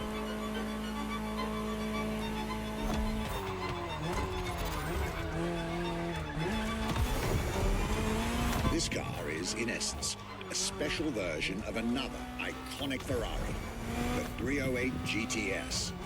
And, as intended, it is one of the fastest street-legal production cars of its time. I wonder if every Ferrari event is going to have orchestral music. Racing world champion Niki Lauda owned one of the few GTOs produced. A gift from Enzo Probably. Ferrari himself. It's just that kind of playlist. Ah, the 308 GTS, aka the Magnum PI Ferrari. Oh yeah, Magnum PI. I think they did a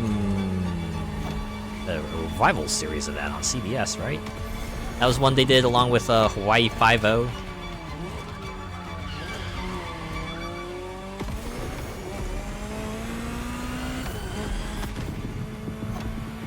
Yeah, they did. I thought so. I remember watching a bit of it. It was like when CBS was kind of in the middle of their whole remake frenzy. They had Hawaii 5-0 and MacGyver and Magnum PI and I forget what else they did. I'm pretty sure they revived a couple of sitcoms as well. A GTO tribute tour set in the stunning surroundings of the Italian Dolomites. Organized exactly 40 years after Ferrari introduced the supercar at the 1984 Geneva Motor Show. But enough from me. Just listen to the car you're driving. She'll tell you her story herself. For the last 15% of the race. It sounds a lot like this.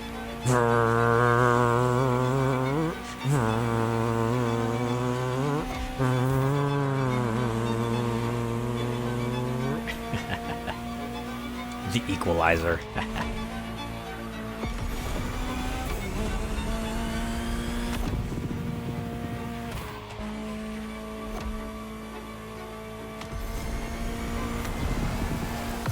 Welcome to the world of Ferrari, my young friend.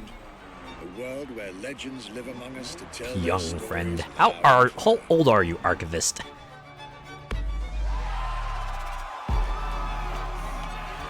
I wouldn't be surprised if he was pushing like 70 or something. Lethal Weapon got a series too. Oh yeah, it did. They really were just like throwing darts at. They were just throwing things at the wall and just like seeing what stuck.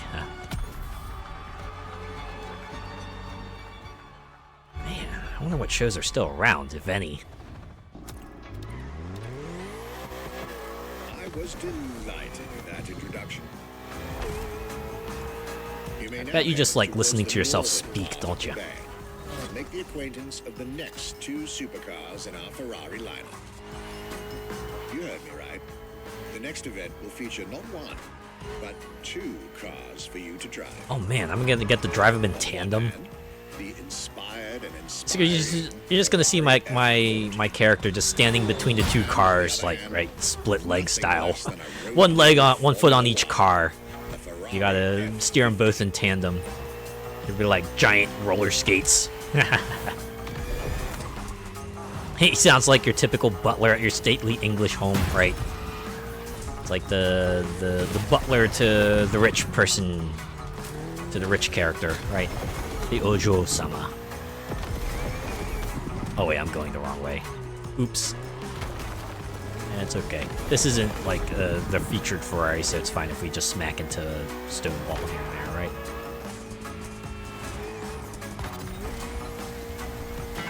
Oh wait, there's a collectible thing here. Oh, is it this windmill? This windmill art is like the thing we're collecting here. Yep, it is. Oh, okay. Even give us a zoom, a nice view of it. Right, you're probably not gonna see the top, so here you go. And you can see it again and again if you want. Very nice. Now, are you sure you want to go this far, sir? Very well. Type of person who just begrudgingly follows orders, but gives you that lip all the way through. We'll start with a few words, then I'll take over. That's all the time we had for Pagati here.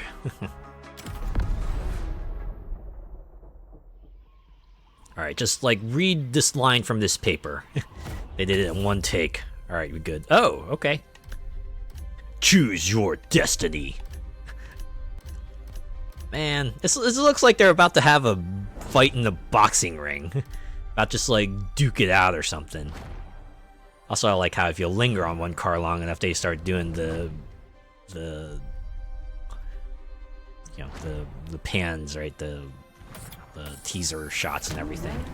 All right, let's do the F50. Why not? A bridge between road and racetrack. 50 is greater than 40. That must mean it's better, right? By at least 25%. Is a car that is made to celebrate the 50 years of the company. I see. Now I got to play this one again, so I can pick the F40 and see what this guy has to say about that one. You'd feel super uncomfortable with a butler. It's a car which the is F50 though, just yes please. Taking the technology of Formula 1 even to the road. They're even a Formula 1 with covered wheels. Yeah, there are gems hidden everywhere, right? You can really see the shape of the musetto of a Formula Silver 1, linings in the and cloud. the motion of driving it is just Needles in the incredible. haystack. Here's your pretentious quote: "You can't describe passion, you can only live it." No, I'm pretty sure you can describe passion. I'm pretty sure a lot of people have been able to describe passion. Another race, alright. Oh, it's a one-on-one. Oh yeah, it would be a one-on-one. F40 versus F50. Whichever car you don't pick is driven by Dario here. Let me tell you more about the Ferrari F50. Okay. So did he just like recreate every odometer for this event? Each one fascinating in its This is like what the F50 odometer looks like.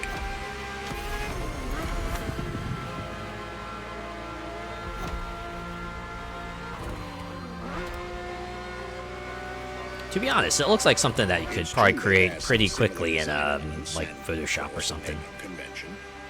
F for Ferrari, and 50 for the prancing horse's 50th birthday, just like the F40 a decade earlier. But the similarities stop right there, because these two siblings are defiantly individual. Divergent character evolution and all of that.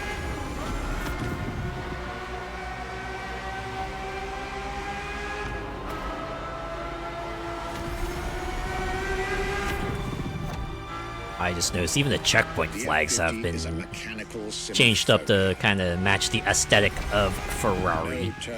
Nah, we can't have yellow and black in here. I say that as we pass by the giant balloon that definitely has yellow and black on it. Then there's the bodywork. composite materials like the monocoque carbon fiber chassis shaped to aerodynamic perfection. Again, all coming from the racing world. Racing aerodynamic, you don't say. Also, sorry about banging your car up. Hope you understand. I just need to conserve my momentum, you know? That's just like how video game physics work. An extreme Gotta do the wall ride. Don't try to avoid the wall. Embrace the wall. And that sound. It was impressive. Utilize the wall. And it still is today. Use the wall to your advantage. And the car's voice sounds even better from inside. Once again, it sounds like... I could ramble on about this car forever. But I'll let it speak for itself now. Are you going to say that at, like, every event? Yes, I will let this car speak for itself now.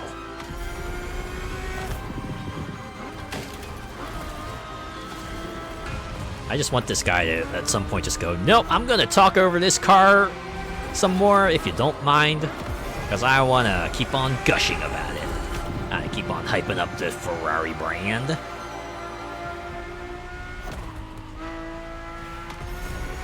Hard to believe that car is 30 years old. Damn. That means Ferrari as a whole has been around for 80? Oh, wait, no, that makes sense. That's why they have the F80. Yeah, okay. F80, car made probably for the 80th anniversary, right? That's probably why they call it that. If the F50 is for the 50th anniversary, then the F80 is definitely for the 80th anniversary.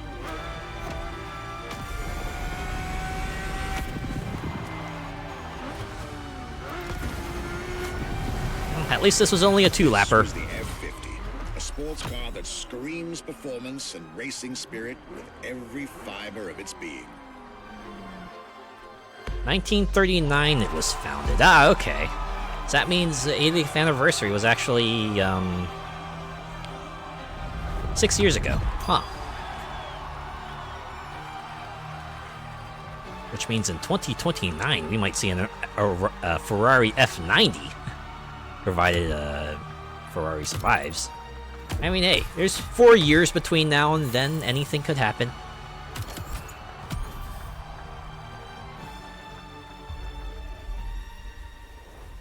Alright, what's next?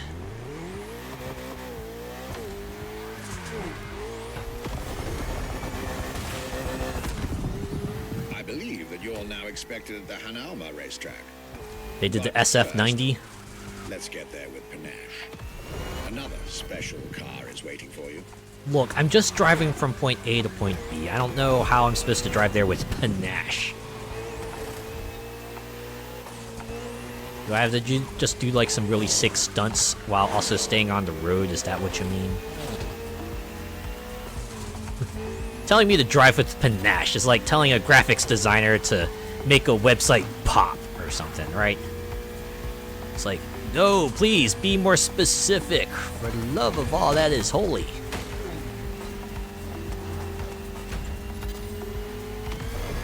Or, you know, just let the professionals do their thing.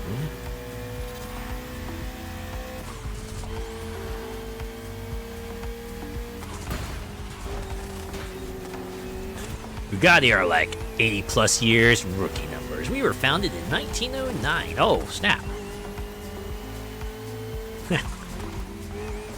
They're like over 100. Damn. Alright. That means they had their centennial in 2009. There's another red horse that undoubtedly comes to mind. Yeah, the one from Dynasty Warriors, right? The red hair. It's usually like the Infinity plus one horse in that series. I said it on Twitter, but playing Warriors Abyss makes me want to play like a full-on Warriors game. I was considering getting Orochi 3, because I know a lot of people kind of regard that as like being Warriors at its peak. But oddly enough, it is the only Warriors game that is not on sale on the Steam sale. Just, if I want to get it now, I have to shell out a full $50 or $40 for it.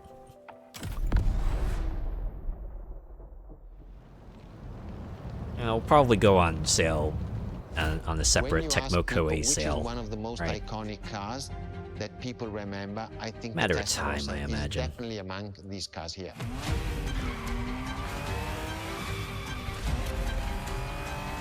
Oh, hey, the guy's just wearing like a shirt and shorts. Okay. I mean, that's probably like the kind of person you would imagine would be driving a Ferrari, right? The technology that is inside that and like the oversized glasses and probably like a really fake tan, right?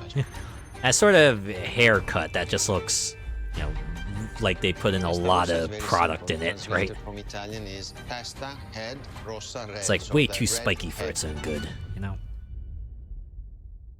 The fact that I don't drive just to get from A to B, I enjoy feeling the car's reactions, becoming part of it.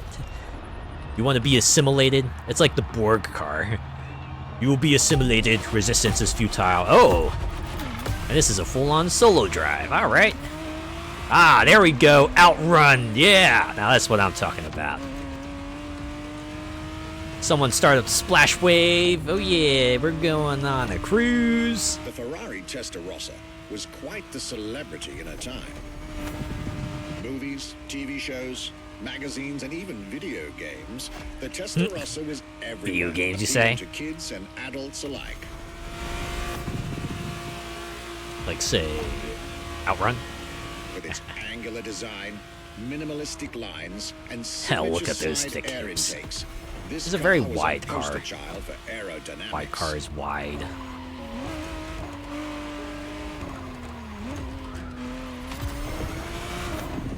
Well, do have a clean driving bonus objective here.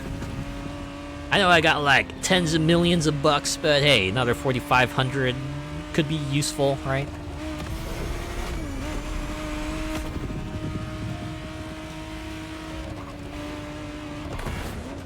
Oops. To be precise, the exact model Motorfest has put in your hands is the 1991 re-engineered version of the Testarossa, introduced as the 512 TR, featuring a redesigned Hawaii 512. exterior to improve its already spectacular lines. Or has a really nice silhouette, if you know what I mean.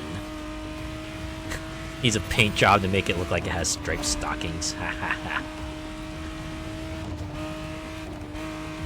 Imagine making a livery like that probably wouldn't be too hard. It looks like you're getting the perfect stretches of road between Maui and Oahu to take the whole measure of it. Yeah, we're just going on that bridge, right? Bridge is like mostly on the straight and narrow, except for that one part that's just twisting all around because, hey, that's exciting.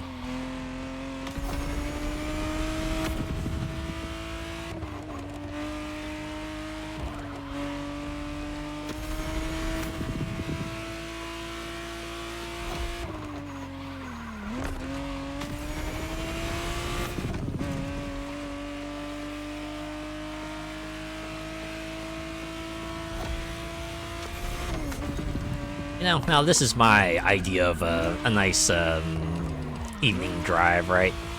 Just cruising through some scenic beachside scenery and a really cool car. Just enjoying the wide open, mostly empty roads, being able to gun it down them. Now that's my idea of a good time.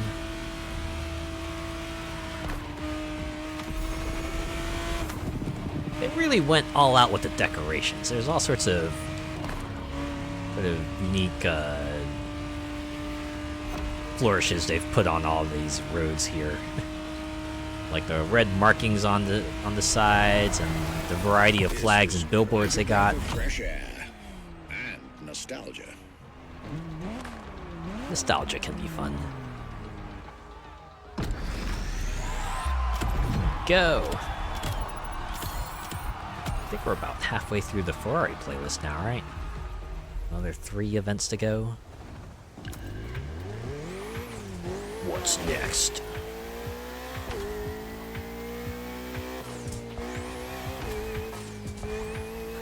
We're gonna do this one on Oahu, okay.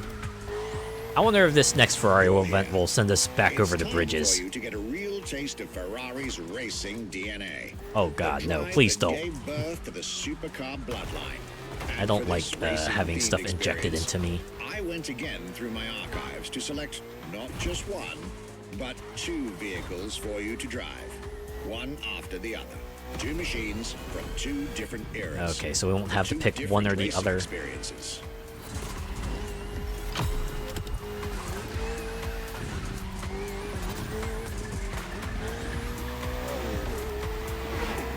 Oh my God, the event's actually called Racing DNA. Okay.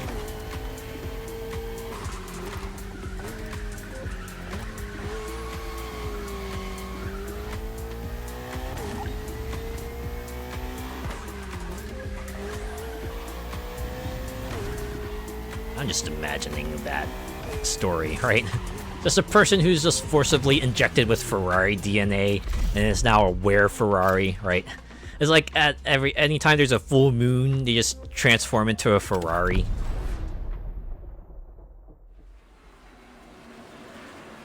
I really haven't gotten any further than that, but I'm pretty sure that would be a funny story. I think, maybe. Scuderia Ferrari was created in 1929, not far away from here. And so Ferrari himself was a driver. He started as a driver. Oh, so usually a good person who wants to be in charge, right? Someone who has experience with the medium itself. Wait, was that a fire button I saw in that car? This car is so susceptible to engine fires, we had to put in a fire button like right on the car itself. Makes the brand unique. It's interesting. Racing is a great media to which one must sacrifice everything without reticence, without hesitation. I mean, yeah, if you do Wipeout, you are gonna, you know, put everything on the line, aren't you? Especially if you're driving at high speeds.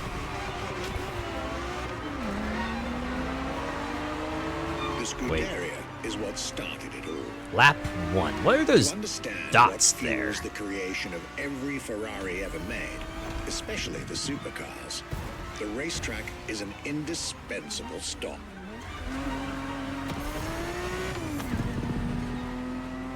That would be an interesting animated manga series. The Where Car. Racing cars were Enzo Ferrari's passion and obsession. This is what led him to found the Scuderia in 1929, which has played a major role in racing history. And born from this racing division, Ferrari as a brand and factory of excellence was created a few years later. I just like how they repurposed the track from the Alpha GP playlist for a Ferrari event. I guess if it works, right? Track is pretty good for just like a variety of high-speed vehicles, right? Not just Alpha GP vehicles. Racing is what led Ferrari to create cars, and eventually supercars.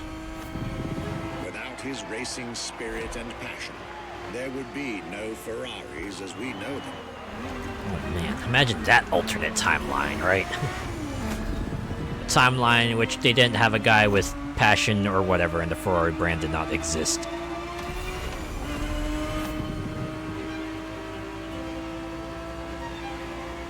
To be honest, that would probably be a pretty boring, divergent timeline. The Ferrari 365 GTB4 is the perfect vehicle for you to experience Ferrari racing as it felt back in the 70s, before switching for a car about 45 years its junior. Ah, yes, the 70s, right? Good old 70s era nitrous systems and everything. Gotta love it. Correct me if I'm mistaken, but that music is Vivaldi's Storm, right? I'll take your word for it. I'm not quite sure myself. Oh. Okay, so that's how they're doing it. All right. Driving the FXXK. I didn't realize they were gonna do a vehicle shift for lap 2. All right, so is that why they have like the progression meter too? Is that way you see like how long it took for you to get through the first lap in the old car, and you can see like how it goes for the last one. A laboratory-enhanced version of La Ferrari, a supercar you'll get to meet later on. So like how the odometer changed too. It didn't compete per se, but this insanely powerful car was used for years as an R&D test car, allowing Ferrari to collect precious data to ultimately improve their next official racing cars, as well as the supercars. Also, part of me is amused that they have like a time down there. Just have like a little clock. I have to assume that's like representing the in-game time, because it's like ticking up way too fast to be my actual time. Because that is also not my actual time. My local time, anyway. That it can never be driven on the road, nor qualify for any kind of official competition. But it's still a racing machine through and through.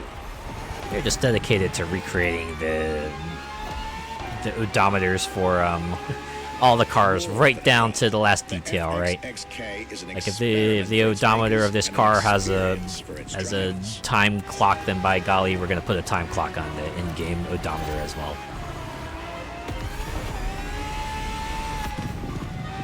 5:43 a.m. here. Oh man, morning is just about starting for you.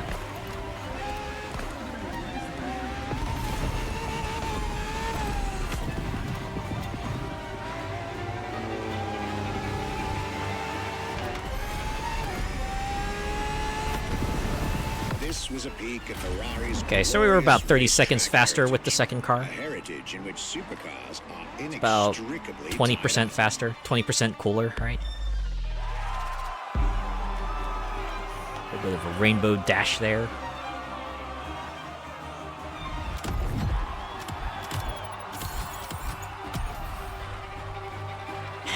Throw some bread under the grill for some toast with strawberry jam. Oh yeah, now that's how you start a morning. Oh my god, 10 miles. Okay, so we don't have a race across the bridge. They just want us to go across the bridge. Marvelous race, driver. A moment I'll be thrilled to relate and store in my archives. I also like how we're just driving the car outside of the race now. Every other car kind of kicked us back to what we were driving before we entered the event, but this one is just like, nah, you can keep this one. Just drive it to the next one. Is it because I own this car outside the game? Or outside the event?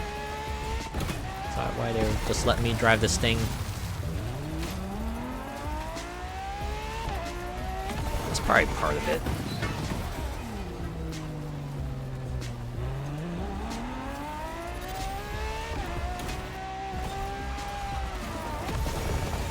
So I forgot that the Alpha GP circuit has some has a lot of barriers. There's not too much in the way of entry and exit points if you want to get off of the track.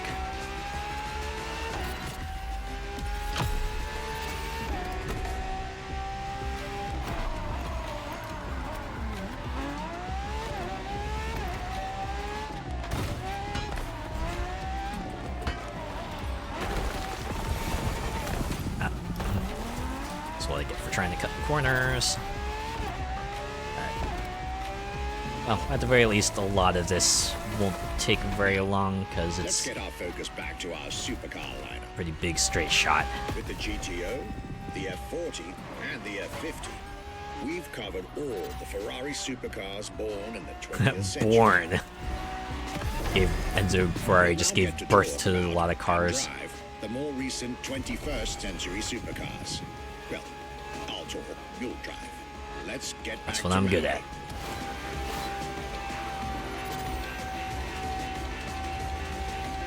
We've gone through the twisty section of the bridge. It's time to really put the pedal to the metal. Or, carbon, whatever the case may be.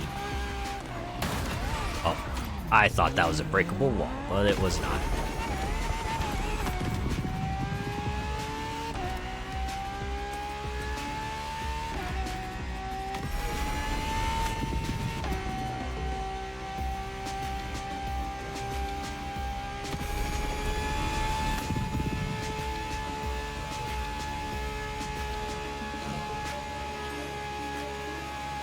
Oh yeah, that distance marker. Oh, you can't see it because I'm covering up, but distance marker is going down really quickly.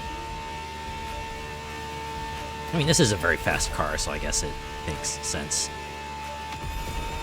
10 miles, not a problem when you're driving a really, really fast car.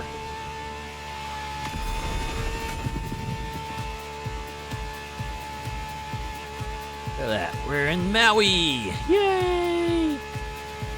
The next entry in our lineup and first supercar of the 2000s. Going on car rides as a kid was always an exciting time. Right, we go vacation in another state.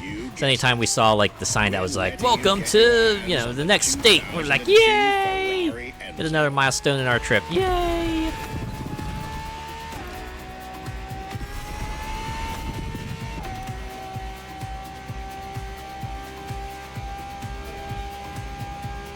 Days before GPS. I do not miss those days, to be honest. I like having directions that can change on the fly depending on where we're going. Car rides are so good as a little one. Oh yeah. You have to see so much scenery in such a short amount of time. Exciting times, for sure.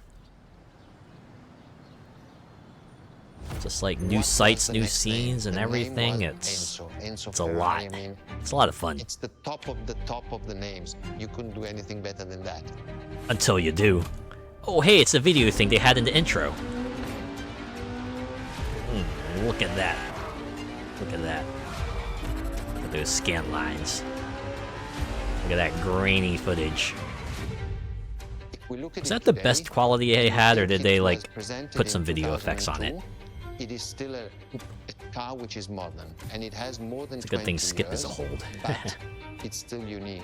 It's still, everybody wants this car. There is no main evolution. It is all evolution. It's technological, it's design, it's the horsepowers we put in, everything, and that's what makes Edge Ferrari super. Yeah, you just gotta put more horses in there, right? All the horses. I am the one who dreamt to be Ferrari. I mean, it was in your name, so yeah.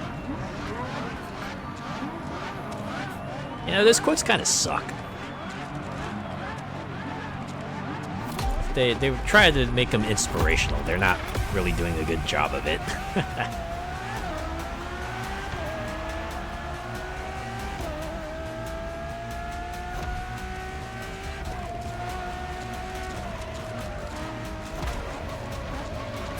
Also, I noticed that this event doesn't have a clean driving bonus objective for some reason. Bloodline was just like her sisters before her, born from a strong desire to push supercars. So I guess they do want me to bang this up, huh? Alright, let's do it. Yeah! Wall riding! Oh yeah! Gonna maximize our momentum here.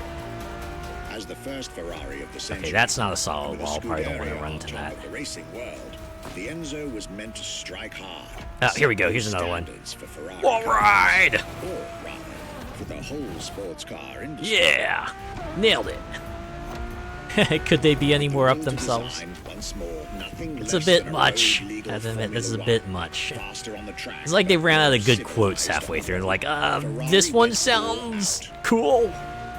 Sure, throw it in there. Did they deliver? I don't even know if they're like thematically appropriate or anything. They're just quotes that someone thought's like, yeah, that sounds cool. Put it in there.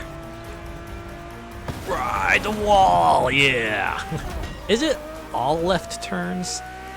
Oh, nope, I see a right turn coming up.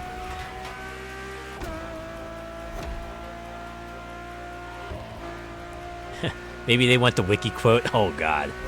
What if they actually did that? It's like, oh no, we need some cool quotes from Enzo Ferrari, quick. Just look for Enzo Ferrari quotes on Google. That should get us somewhere reputable, right? Amazing design by Pininfarina, featuring noticeable air intakes and an F1-inspired nose, gives this car her aggressive, decisive, and impressive looks. While the engine is nothing short of engineering. Oh, hey, another right turn. As you'd expect.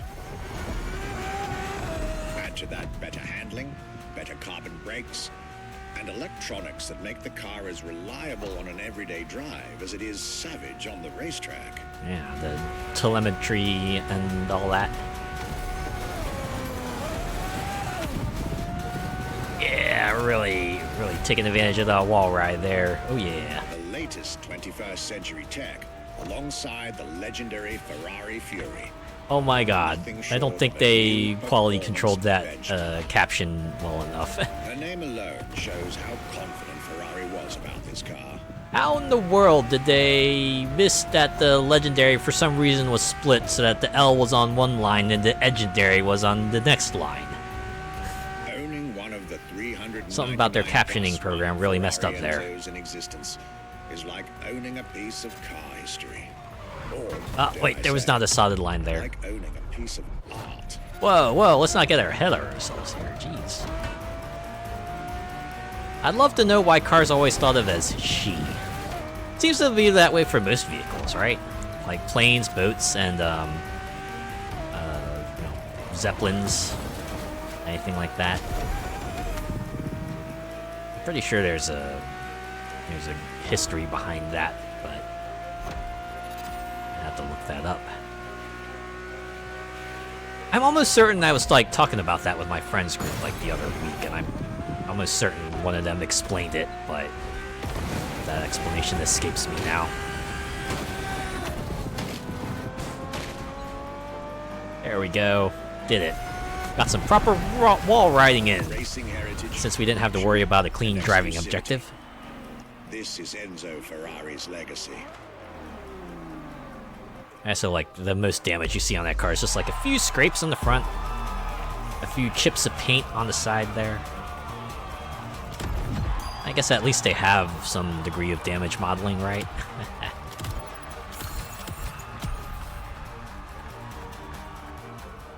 Alright, how full is my mailbox? No, not full enough that they have to warn me about it, so we're gonna keep on going.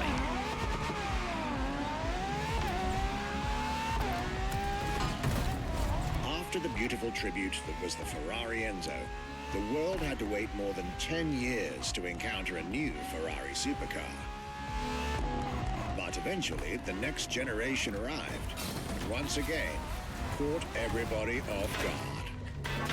We're Ferrari, the next generation. About a car named La Ferrari, the Ferrari in English, which is currently waiting for you north of Maui. How to make yourself sound even more pretentious.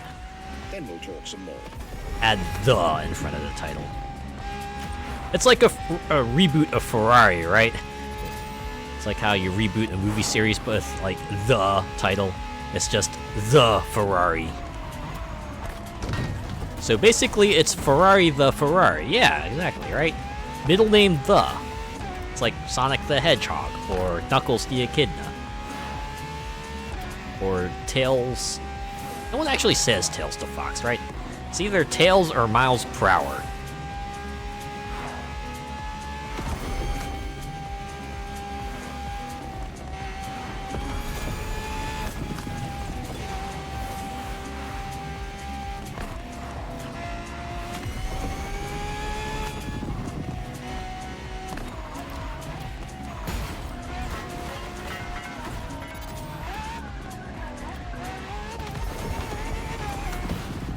I know Tails and Knuckles have had their own kind of solo games, right?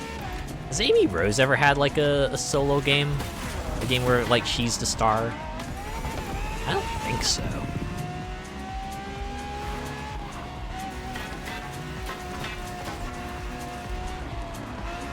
Not that I know of. I thought so. That would be something interesting. Like, what would an Amy Rose game look like? What would they do to differentiate themselves from like a Sonic game, right? Perhaps also like Knuckles, Chaotix, and the Tails game.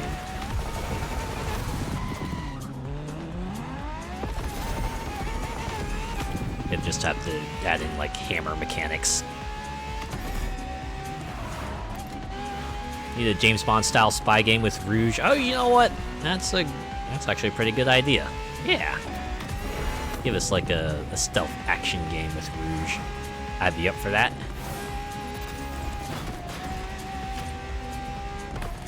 Secret Agent Rouge. Secret Agent Rouge.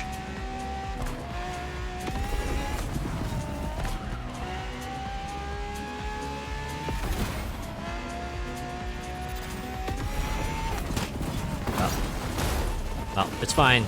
It's fine. We're still on. We're still right side up. We're good. It's all good.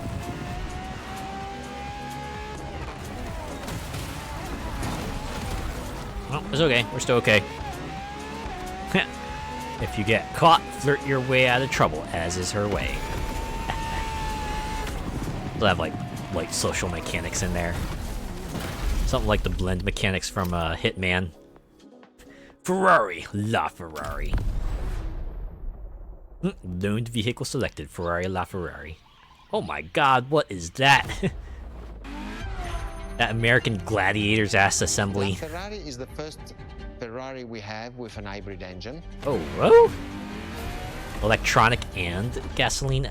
If you come to our museum and you have the possibility of comparing and seeing the LaFerrari engine next to LaFerrari car, you won't believe that that engine is in that car. Why? Is it because it's like too big or odd shape? Or is it because you just wanted to say something that sounded cool? Is that what you wanted to do? In that period, we were taking a lot of technology also from Formula One. Yeah, and the poor team, too, that we took it from. They had no idea what hit them. Car, because we were taking the Formula One experience and transforming it and taking it to the road. But, isn't F1 already on the road?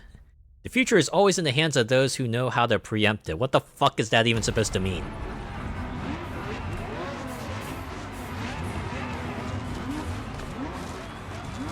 The future is decided by those who prevent it? What? What? What is the lesson there?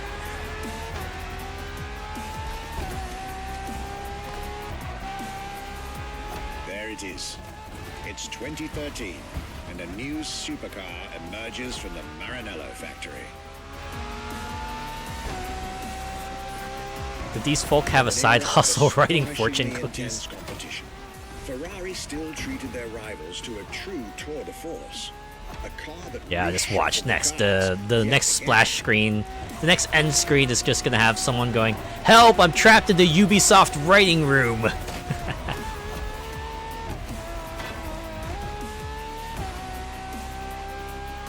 It's been 18 hours. I just want to go home and see my family, please. The strongest naturally aspirated Ferrari V12 to date, marking Ferrari's first steps into hybrid technology. For the first time in the company's history, petrol and electric working together full-time. Send food and water. Unprecedented levels of performance. I gotta build up Ubisoft units first, right? 1 unit for every page written. And then they can redeem 50 for their daily allotment of rations and Ubi water. Energy, stores it, and converts it into bursts of power when needed.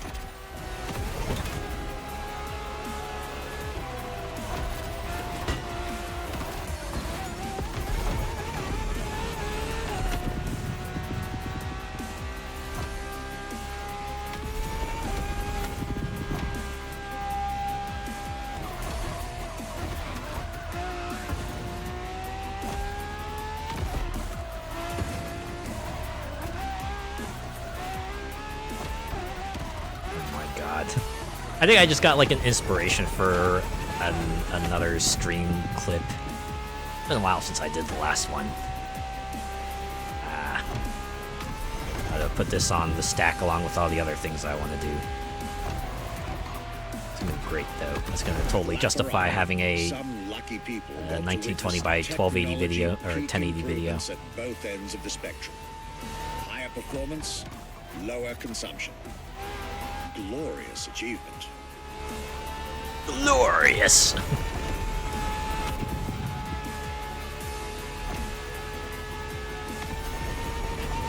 I do like that a good number of these events are just having you going down the long straight roads, as it probably should be if you're driving like the super speedy cars.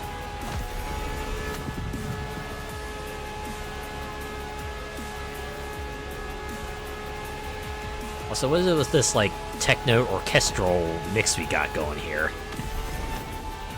It's like they're signifying the transition of the times. Is the next event just gonna have like purely electronic beats? It's gonna start it up and it's gonna be like all EDM all the way down or something? That'd be pretty funny. Ah, the finish line at the other end of the tunnel. Civilized, but also the fastest and most exhilarating road car ever made by the prancing horse, La Ferrari. Yes, that is certainly a combination of words that you just said there, Archivist.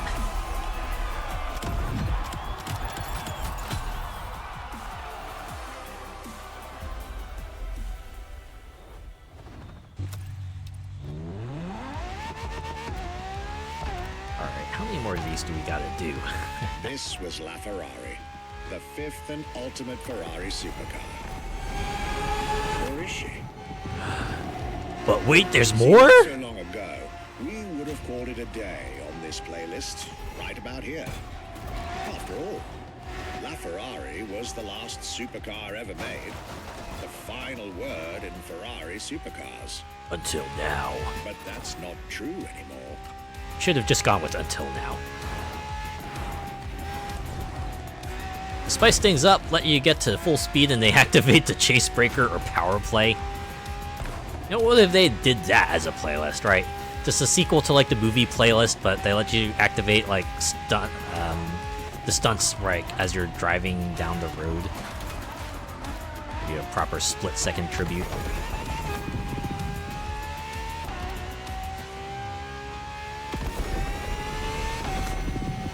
In 2024, Ferrari shook the automotive world once again by revealing the sixth supercar to bear the prancing horse.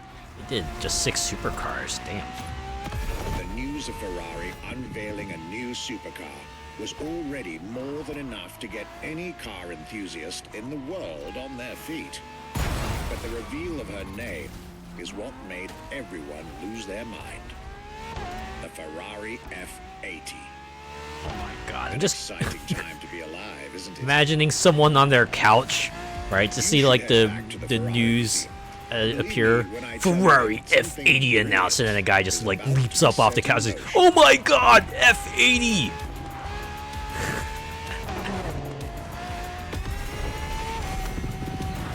Okay, so the F80 wasn't made because it was Ferrari's 80th anniversary.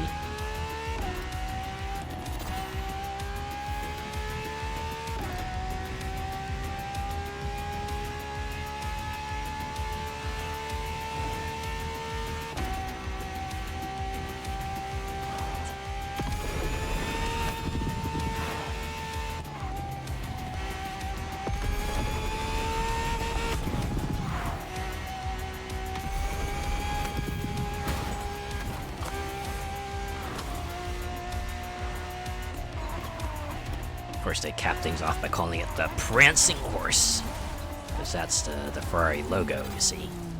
It's a prancing horse.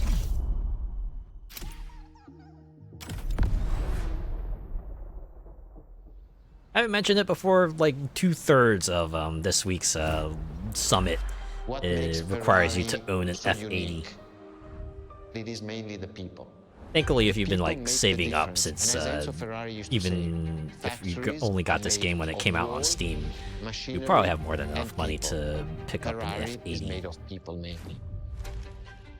Wait, Ferrari is people? Soylent Green also have a stake in Ferrari then? Our brand is the only brand that has such a strong passion. Yeah, but what about the other, like, supercar brands, right? The effort that the people put behind I get it. It's the Ferrari playlist. They can't pretend that other brands exist. This is their time in the limelight. Gotta show off like how cool Ferrari is. Doesn't it make you want to just like run out to the Ferrari store and get a Ferrari right away? Oh right, you can't do that. You gotta get an invite from Ferrari first. And you gotta own a couple others. Factories are made of people, machines, and bricks. Ferrari is made mostly of people. Oh god. You know, that's kind of creepy.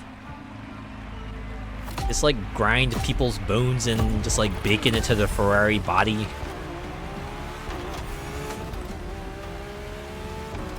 I also like how this clean driving objective gives you $8,000 is a legendary as a full bonus. Born from the passion of a man. Oops, sorry. It'll come out. It'll buff out. A passion for speed and competition. The Porsche badge also has a horse. Oops. Build cars. That's okay. That's not a horse. That's it's a pony. Yeah. Okay. I'm kidding. Decades, this racing DNA never faded away. It informs legends never die. They become a part of you. Can you hear them calling out your name? To push it beyond, make it evolve. And this is to go even further beyond. The most incredible cars in the world. Jewels of the road. Champions of the racetrack.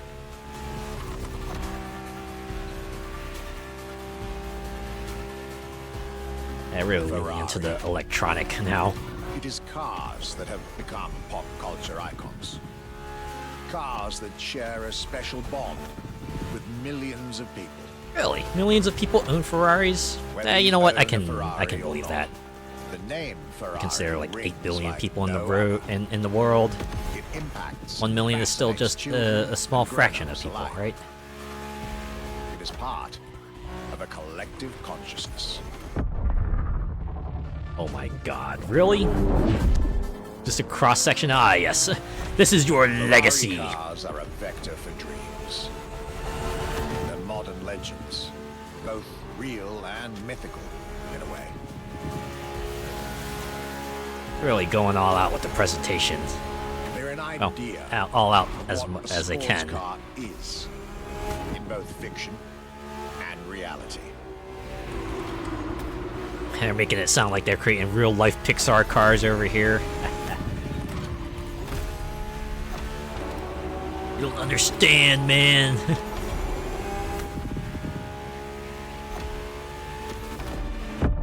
Ah, there we go. Another slowdown. Look at your legacy. This is the torch you're bearing now. Carry it with pride, Ferrari F80, at least until the next Ferrari Supercar comes out. And then that will be the one everyone focuses on. Ferrari is, and this is putting it mildly, the epitome of luxury cars. Now, again, according to my brothers, y'all are on the lower end of that. Combines rage and glamour. Rage? Is a piece of art. Really? Rage? And from the higher Not sure if I would. Splendor spectrum, Unless it's because like the cars are red, right? And red is usually associated with anger. That's why they were like, yes, this is rage. Yeah, rage is a good word for this. Yeah. How can he say that with a straight face? Just make you wonder, who wrote this, right? Was this like someone on the Ubisoft writing team, or did they get like a special person to kind of put this together? Also, is it just me, or is the colors like starting to fade out? Are we gonna like suddenly time travel or something? So they're gonna like transition into a completely new vehicle? And yes, here's a taste of what's to come. The Ferrari F81 or something, I don't know. Oh yeah, I think they're going for like the monochrome, but also a lot of red appearance to it. I think that's what they're doing here, right? See the colors just like slowly fading out, except for the red, because you know Ferraris are red. Culture phenomenal. State-of-the-art ambassador. The combination of all these attributes made Ferrari a car brand that reached millions of people and brought them together Okay, I have to admit, this is like a pretty cool effect, though. Over the decades, In fact, that kind of like segues into it. You start noticing it, and it's like until he's like, "Oh, okay, so this is what they're getting at." All right. dedicated. Because once again, no need to own Okay, all we need are like red flower petals, just like kind of going across the. Okay, wait, there goes leaves, red leaves. Is that? Through almost 80 years. Yeah, I'm Ferrari pretty has sure those are shaped red car leaves. history. And as I speak, it is shaping its future. Okay, to be honest, this does feel like something they would do to close out a documentary, right? If this were like a Ferrari, like, 2-hour special or something, this will definitely be like the final 5 minutes of it, right? Just to fade out in color except for the red, while the F80 just kind of screams down the roads. Probably not bump into walls like I am. And again, in the vacuum, the visual I kind of dig. It's pretty neat.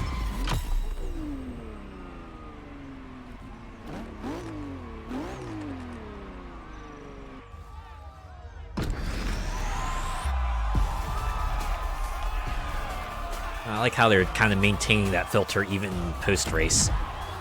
Can't even see my hair anymore, it's just all gray now. Still very anime color. Of course, once we exit this scene, all the color will return to the world. Oh, okay. A concluding cutscene, alright. It's a challenge to keep the legacy I think they've done this for their playlist too. Ferrari brand alive. Thanks to the passion that is in the brand, the technology, the effort that the people put behind this brand and behind building a new And, car, if they run the out of next one effort, is we'll the just best. get more people with plenty of effort in them. I hope you enjoyed driving our cars. They are unique, but why not come to our museum and see the real thing? Come and live the dream. Do we need Come to get an Ferrari invite to the museum too?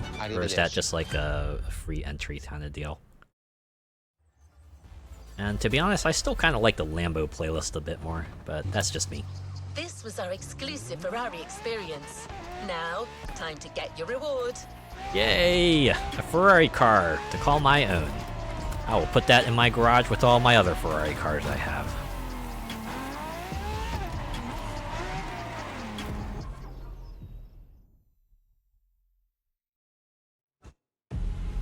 Aww. I was kind of hoping that this cutscene would also have like a washed out palette to it, right? Just be like all black and white except for like the red parts. But nah, it's the same you get car cutscene that they have at the end of every other playlist. Except this one is with Ferrari.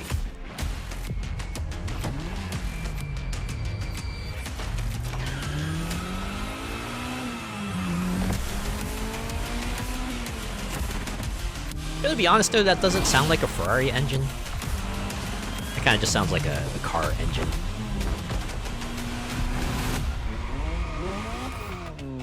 But hey, it's a car all the same, right?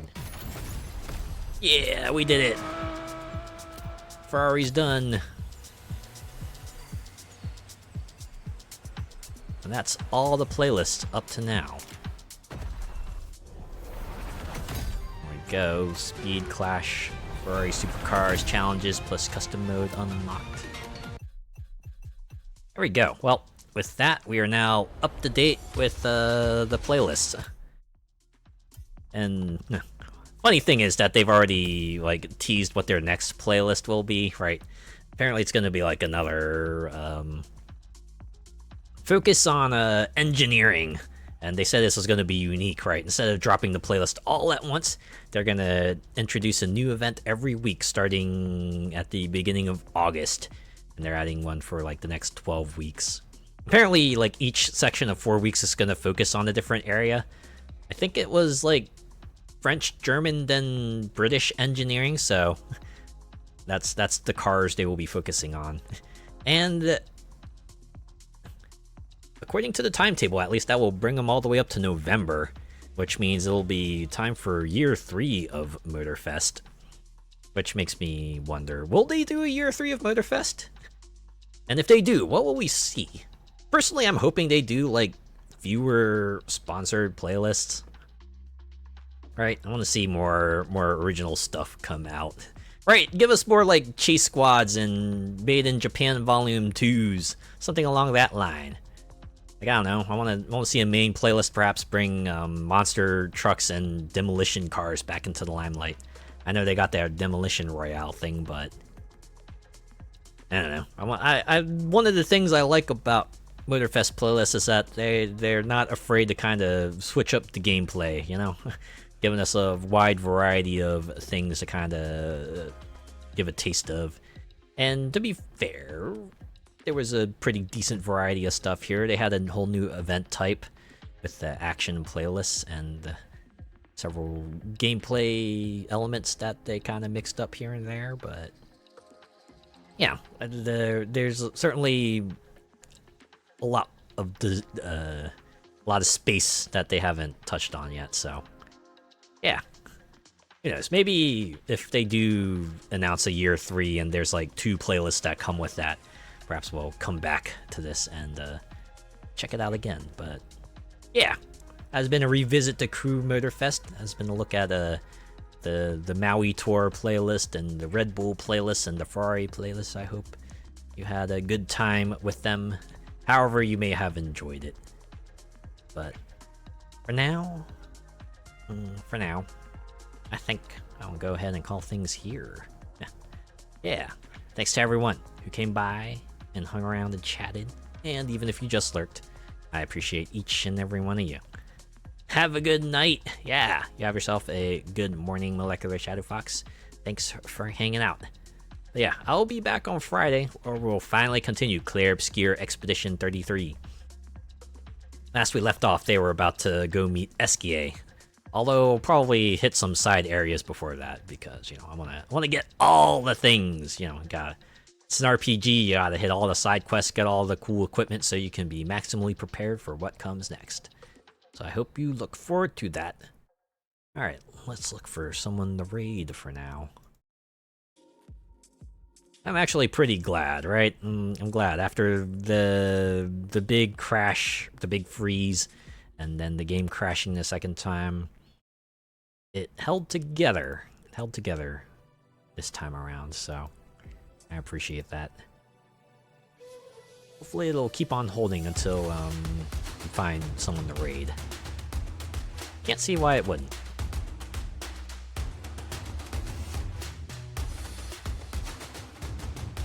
Although I'll definitely have to maybe just look my system over and see if there's anything I can do to perhaps improve in performance. One thing I probably could do is close a bunch of tabs. I'm sure that's probably not doing wonders for the memory. I could also buy more memory. Just slot it in there. Maybe that would work as well.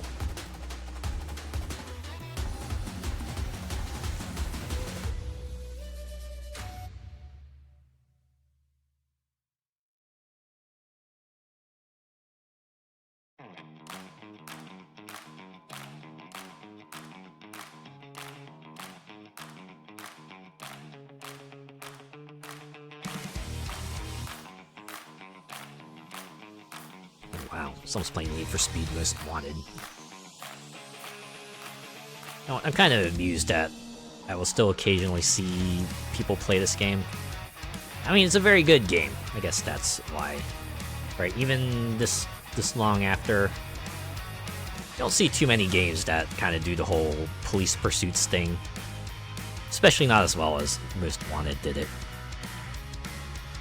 That probably has a lot to do with it.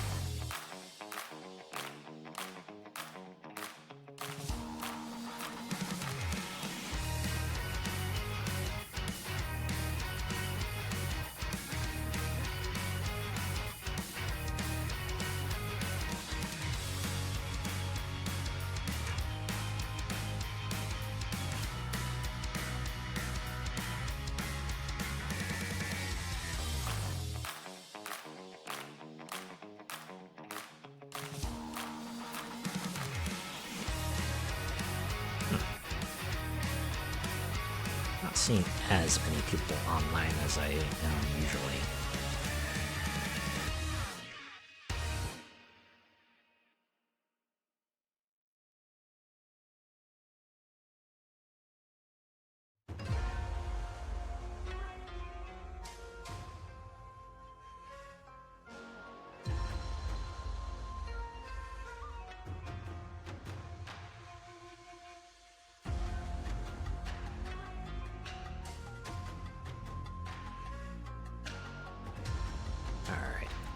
I'm starting to narrow down my choices. Look at some other stuff real quick.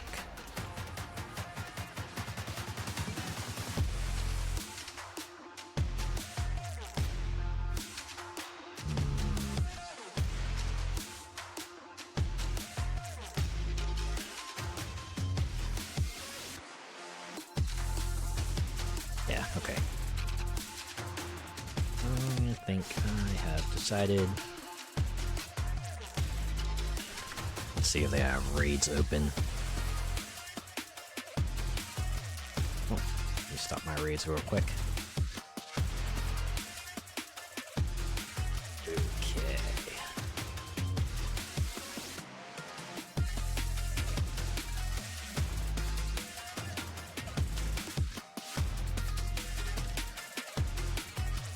Alright. Looks like they're open. Raid message. Let's just get straight into the point with it, shall we?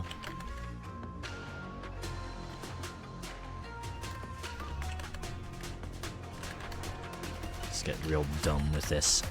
Raid message is Red Bull and Ferrari raid. And fellow we're raiding into tonight is going to be Rippy VT. They're playing Uma Musume Pretty Derby. It's the horse girl racing game that's kind of taken the internet by storm. I've seen so many people stream at least one session of this game, and a lot of people have really gotten into it. And well, I think you can see why. It's like pretty well crafted, lots of well-designed, memorable characters. Not to mention, just like a general interest in it. I see, like, even before it got localized and released in worldwide, people were like excited because it was just like, you know, a game about anthropomorphized things and one that seemed to be well crafted and unique, even amongst the gacha space. In any case, it's, you know, it's racing, right? A different form of racing, so pretty good segue, and should be a nice way to kind of wind down after a lot of wild rides and opulence. Am I right? Am I right? Okay, let's go over and give Rippy our support. If you're joining on the raid, give them Red Bull and Ferrari raid. And if not, have a good rest of your week, and I'll see you on Friday for more Clear Obscure Expedition 33. Take care.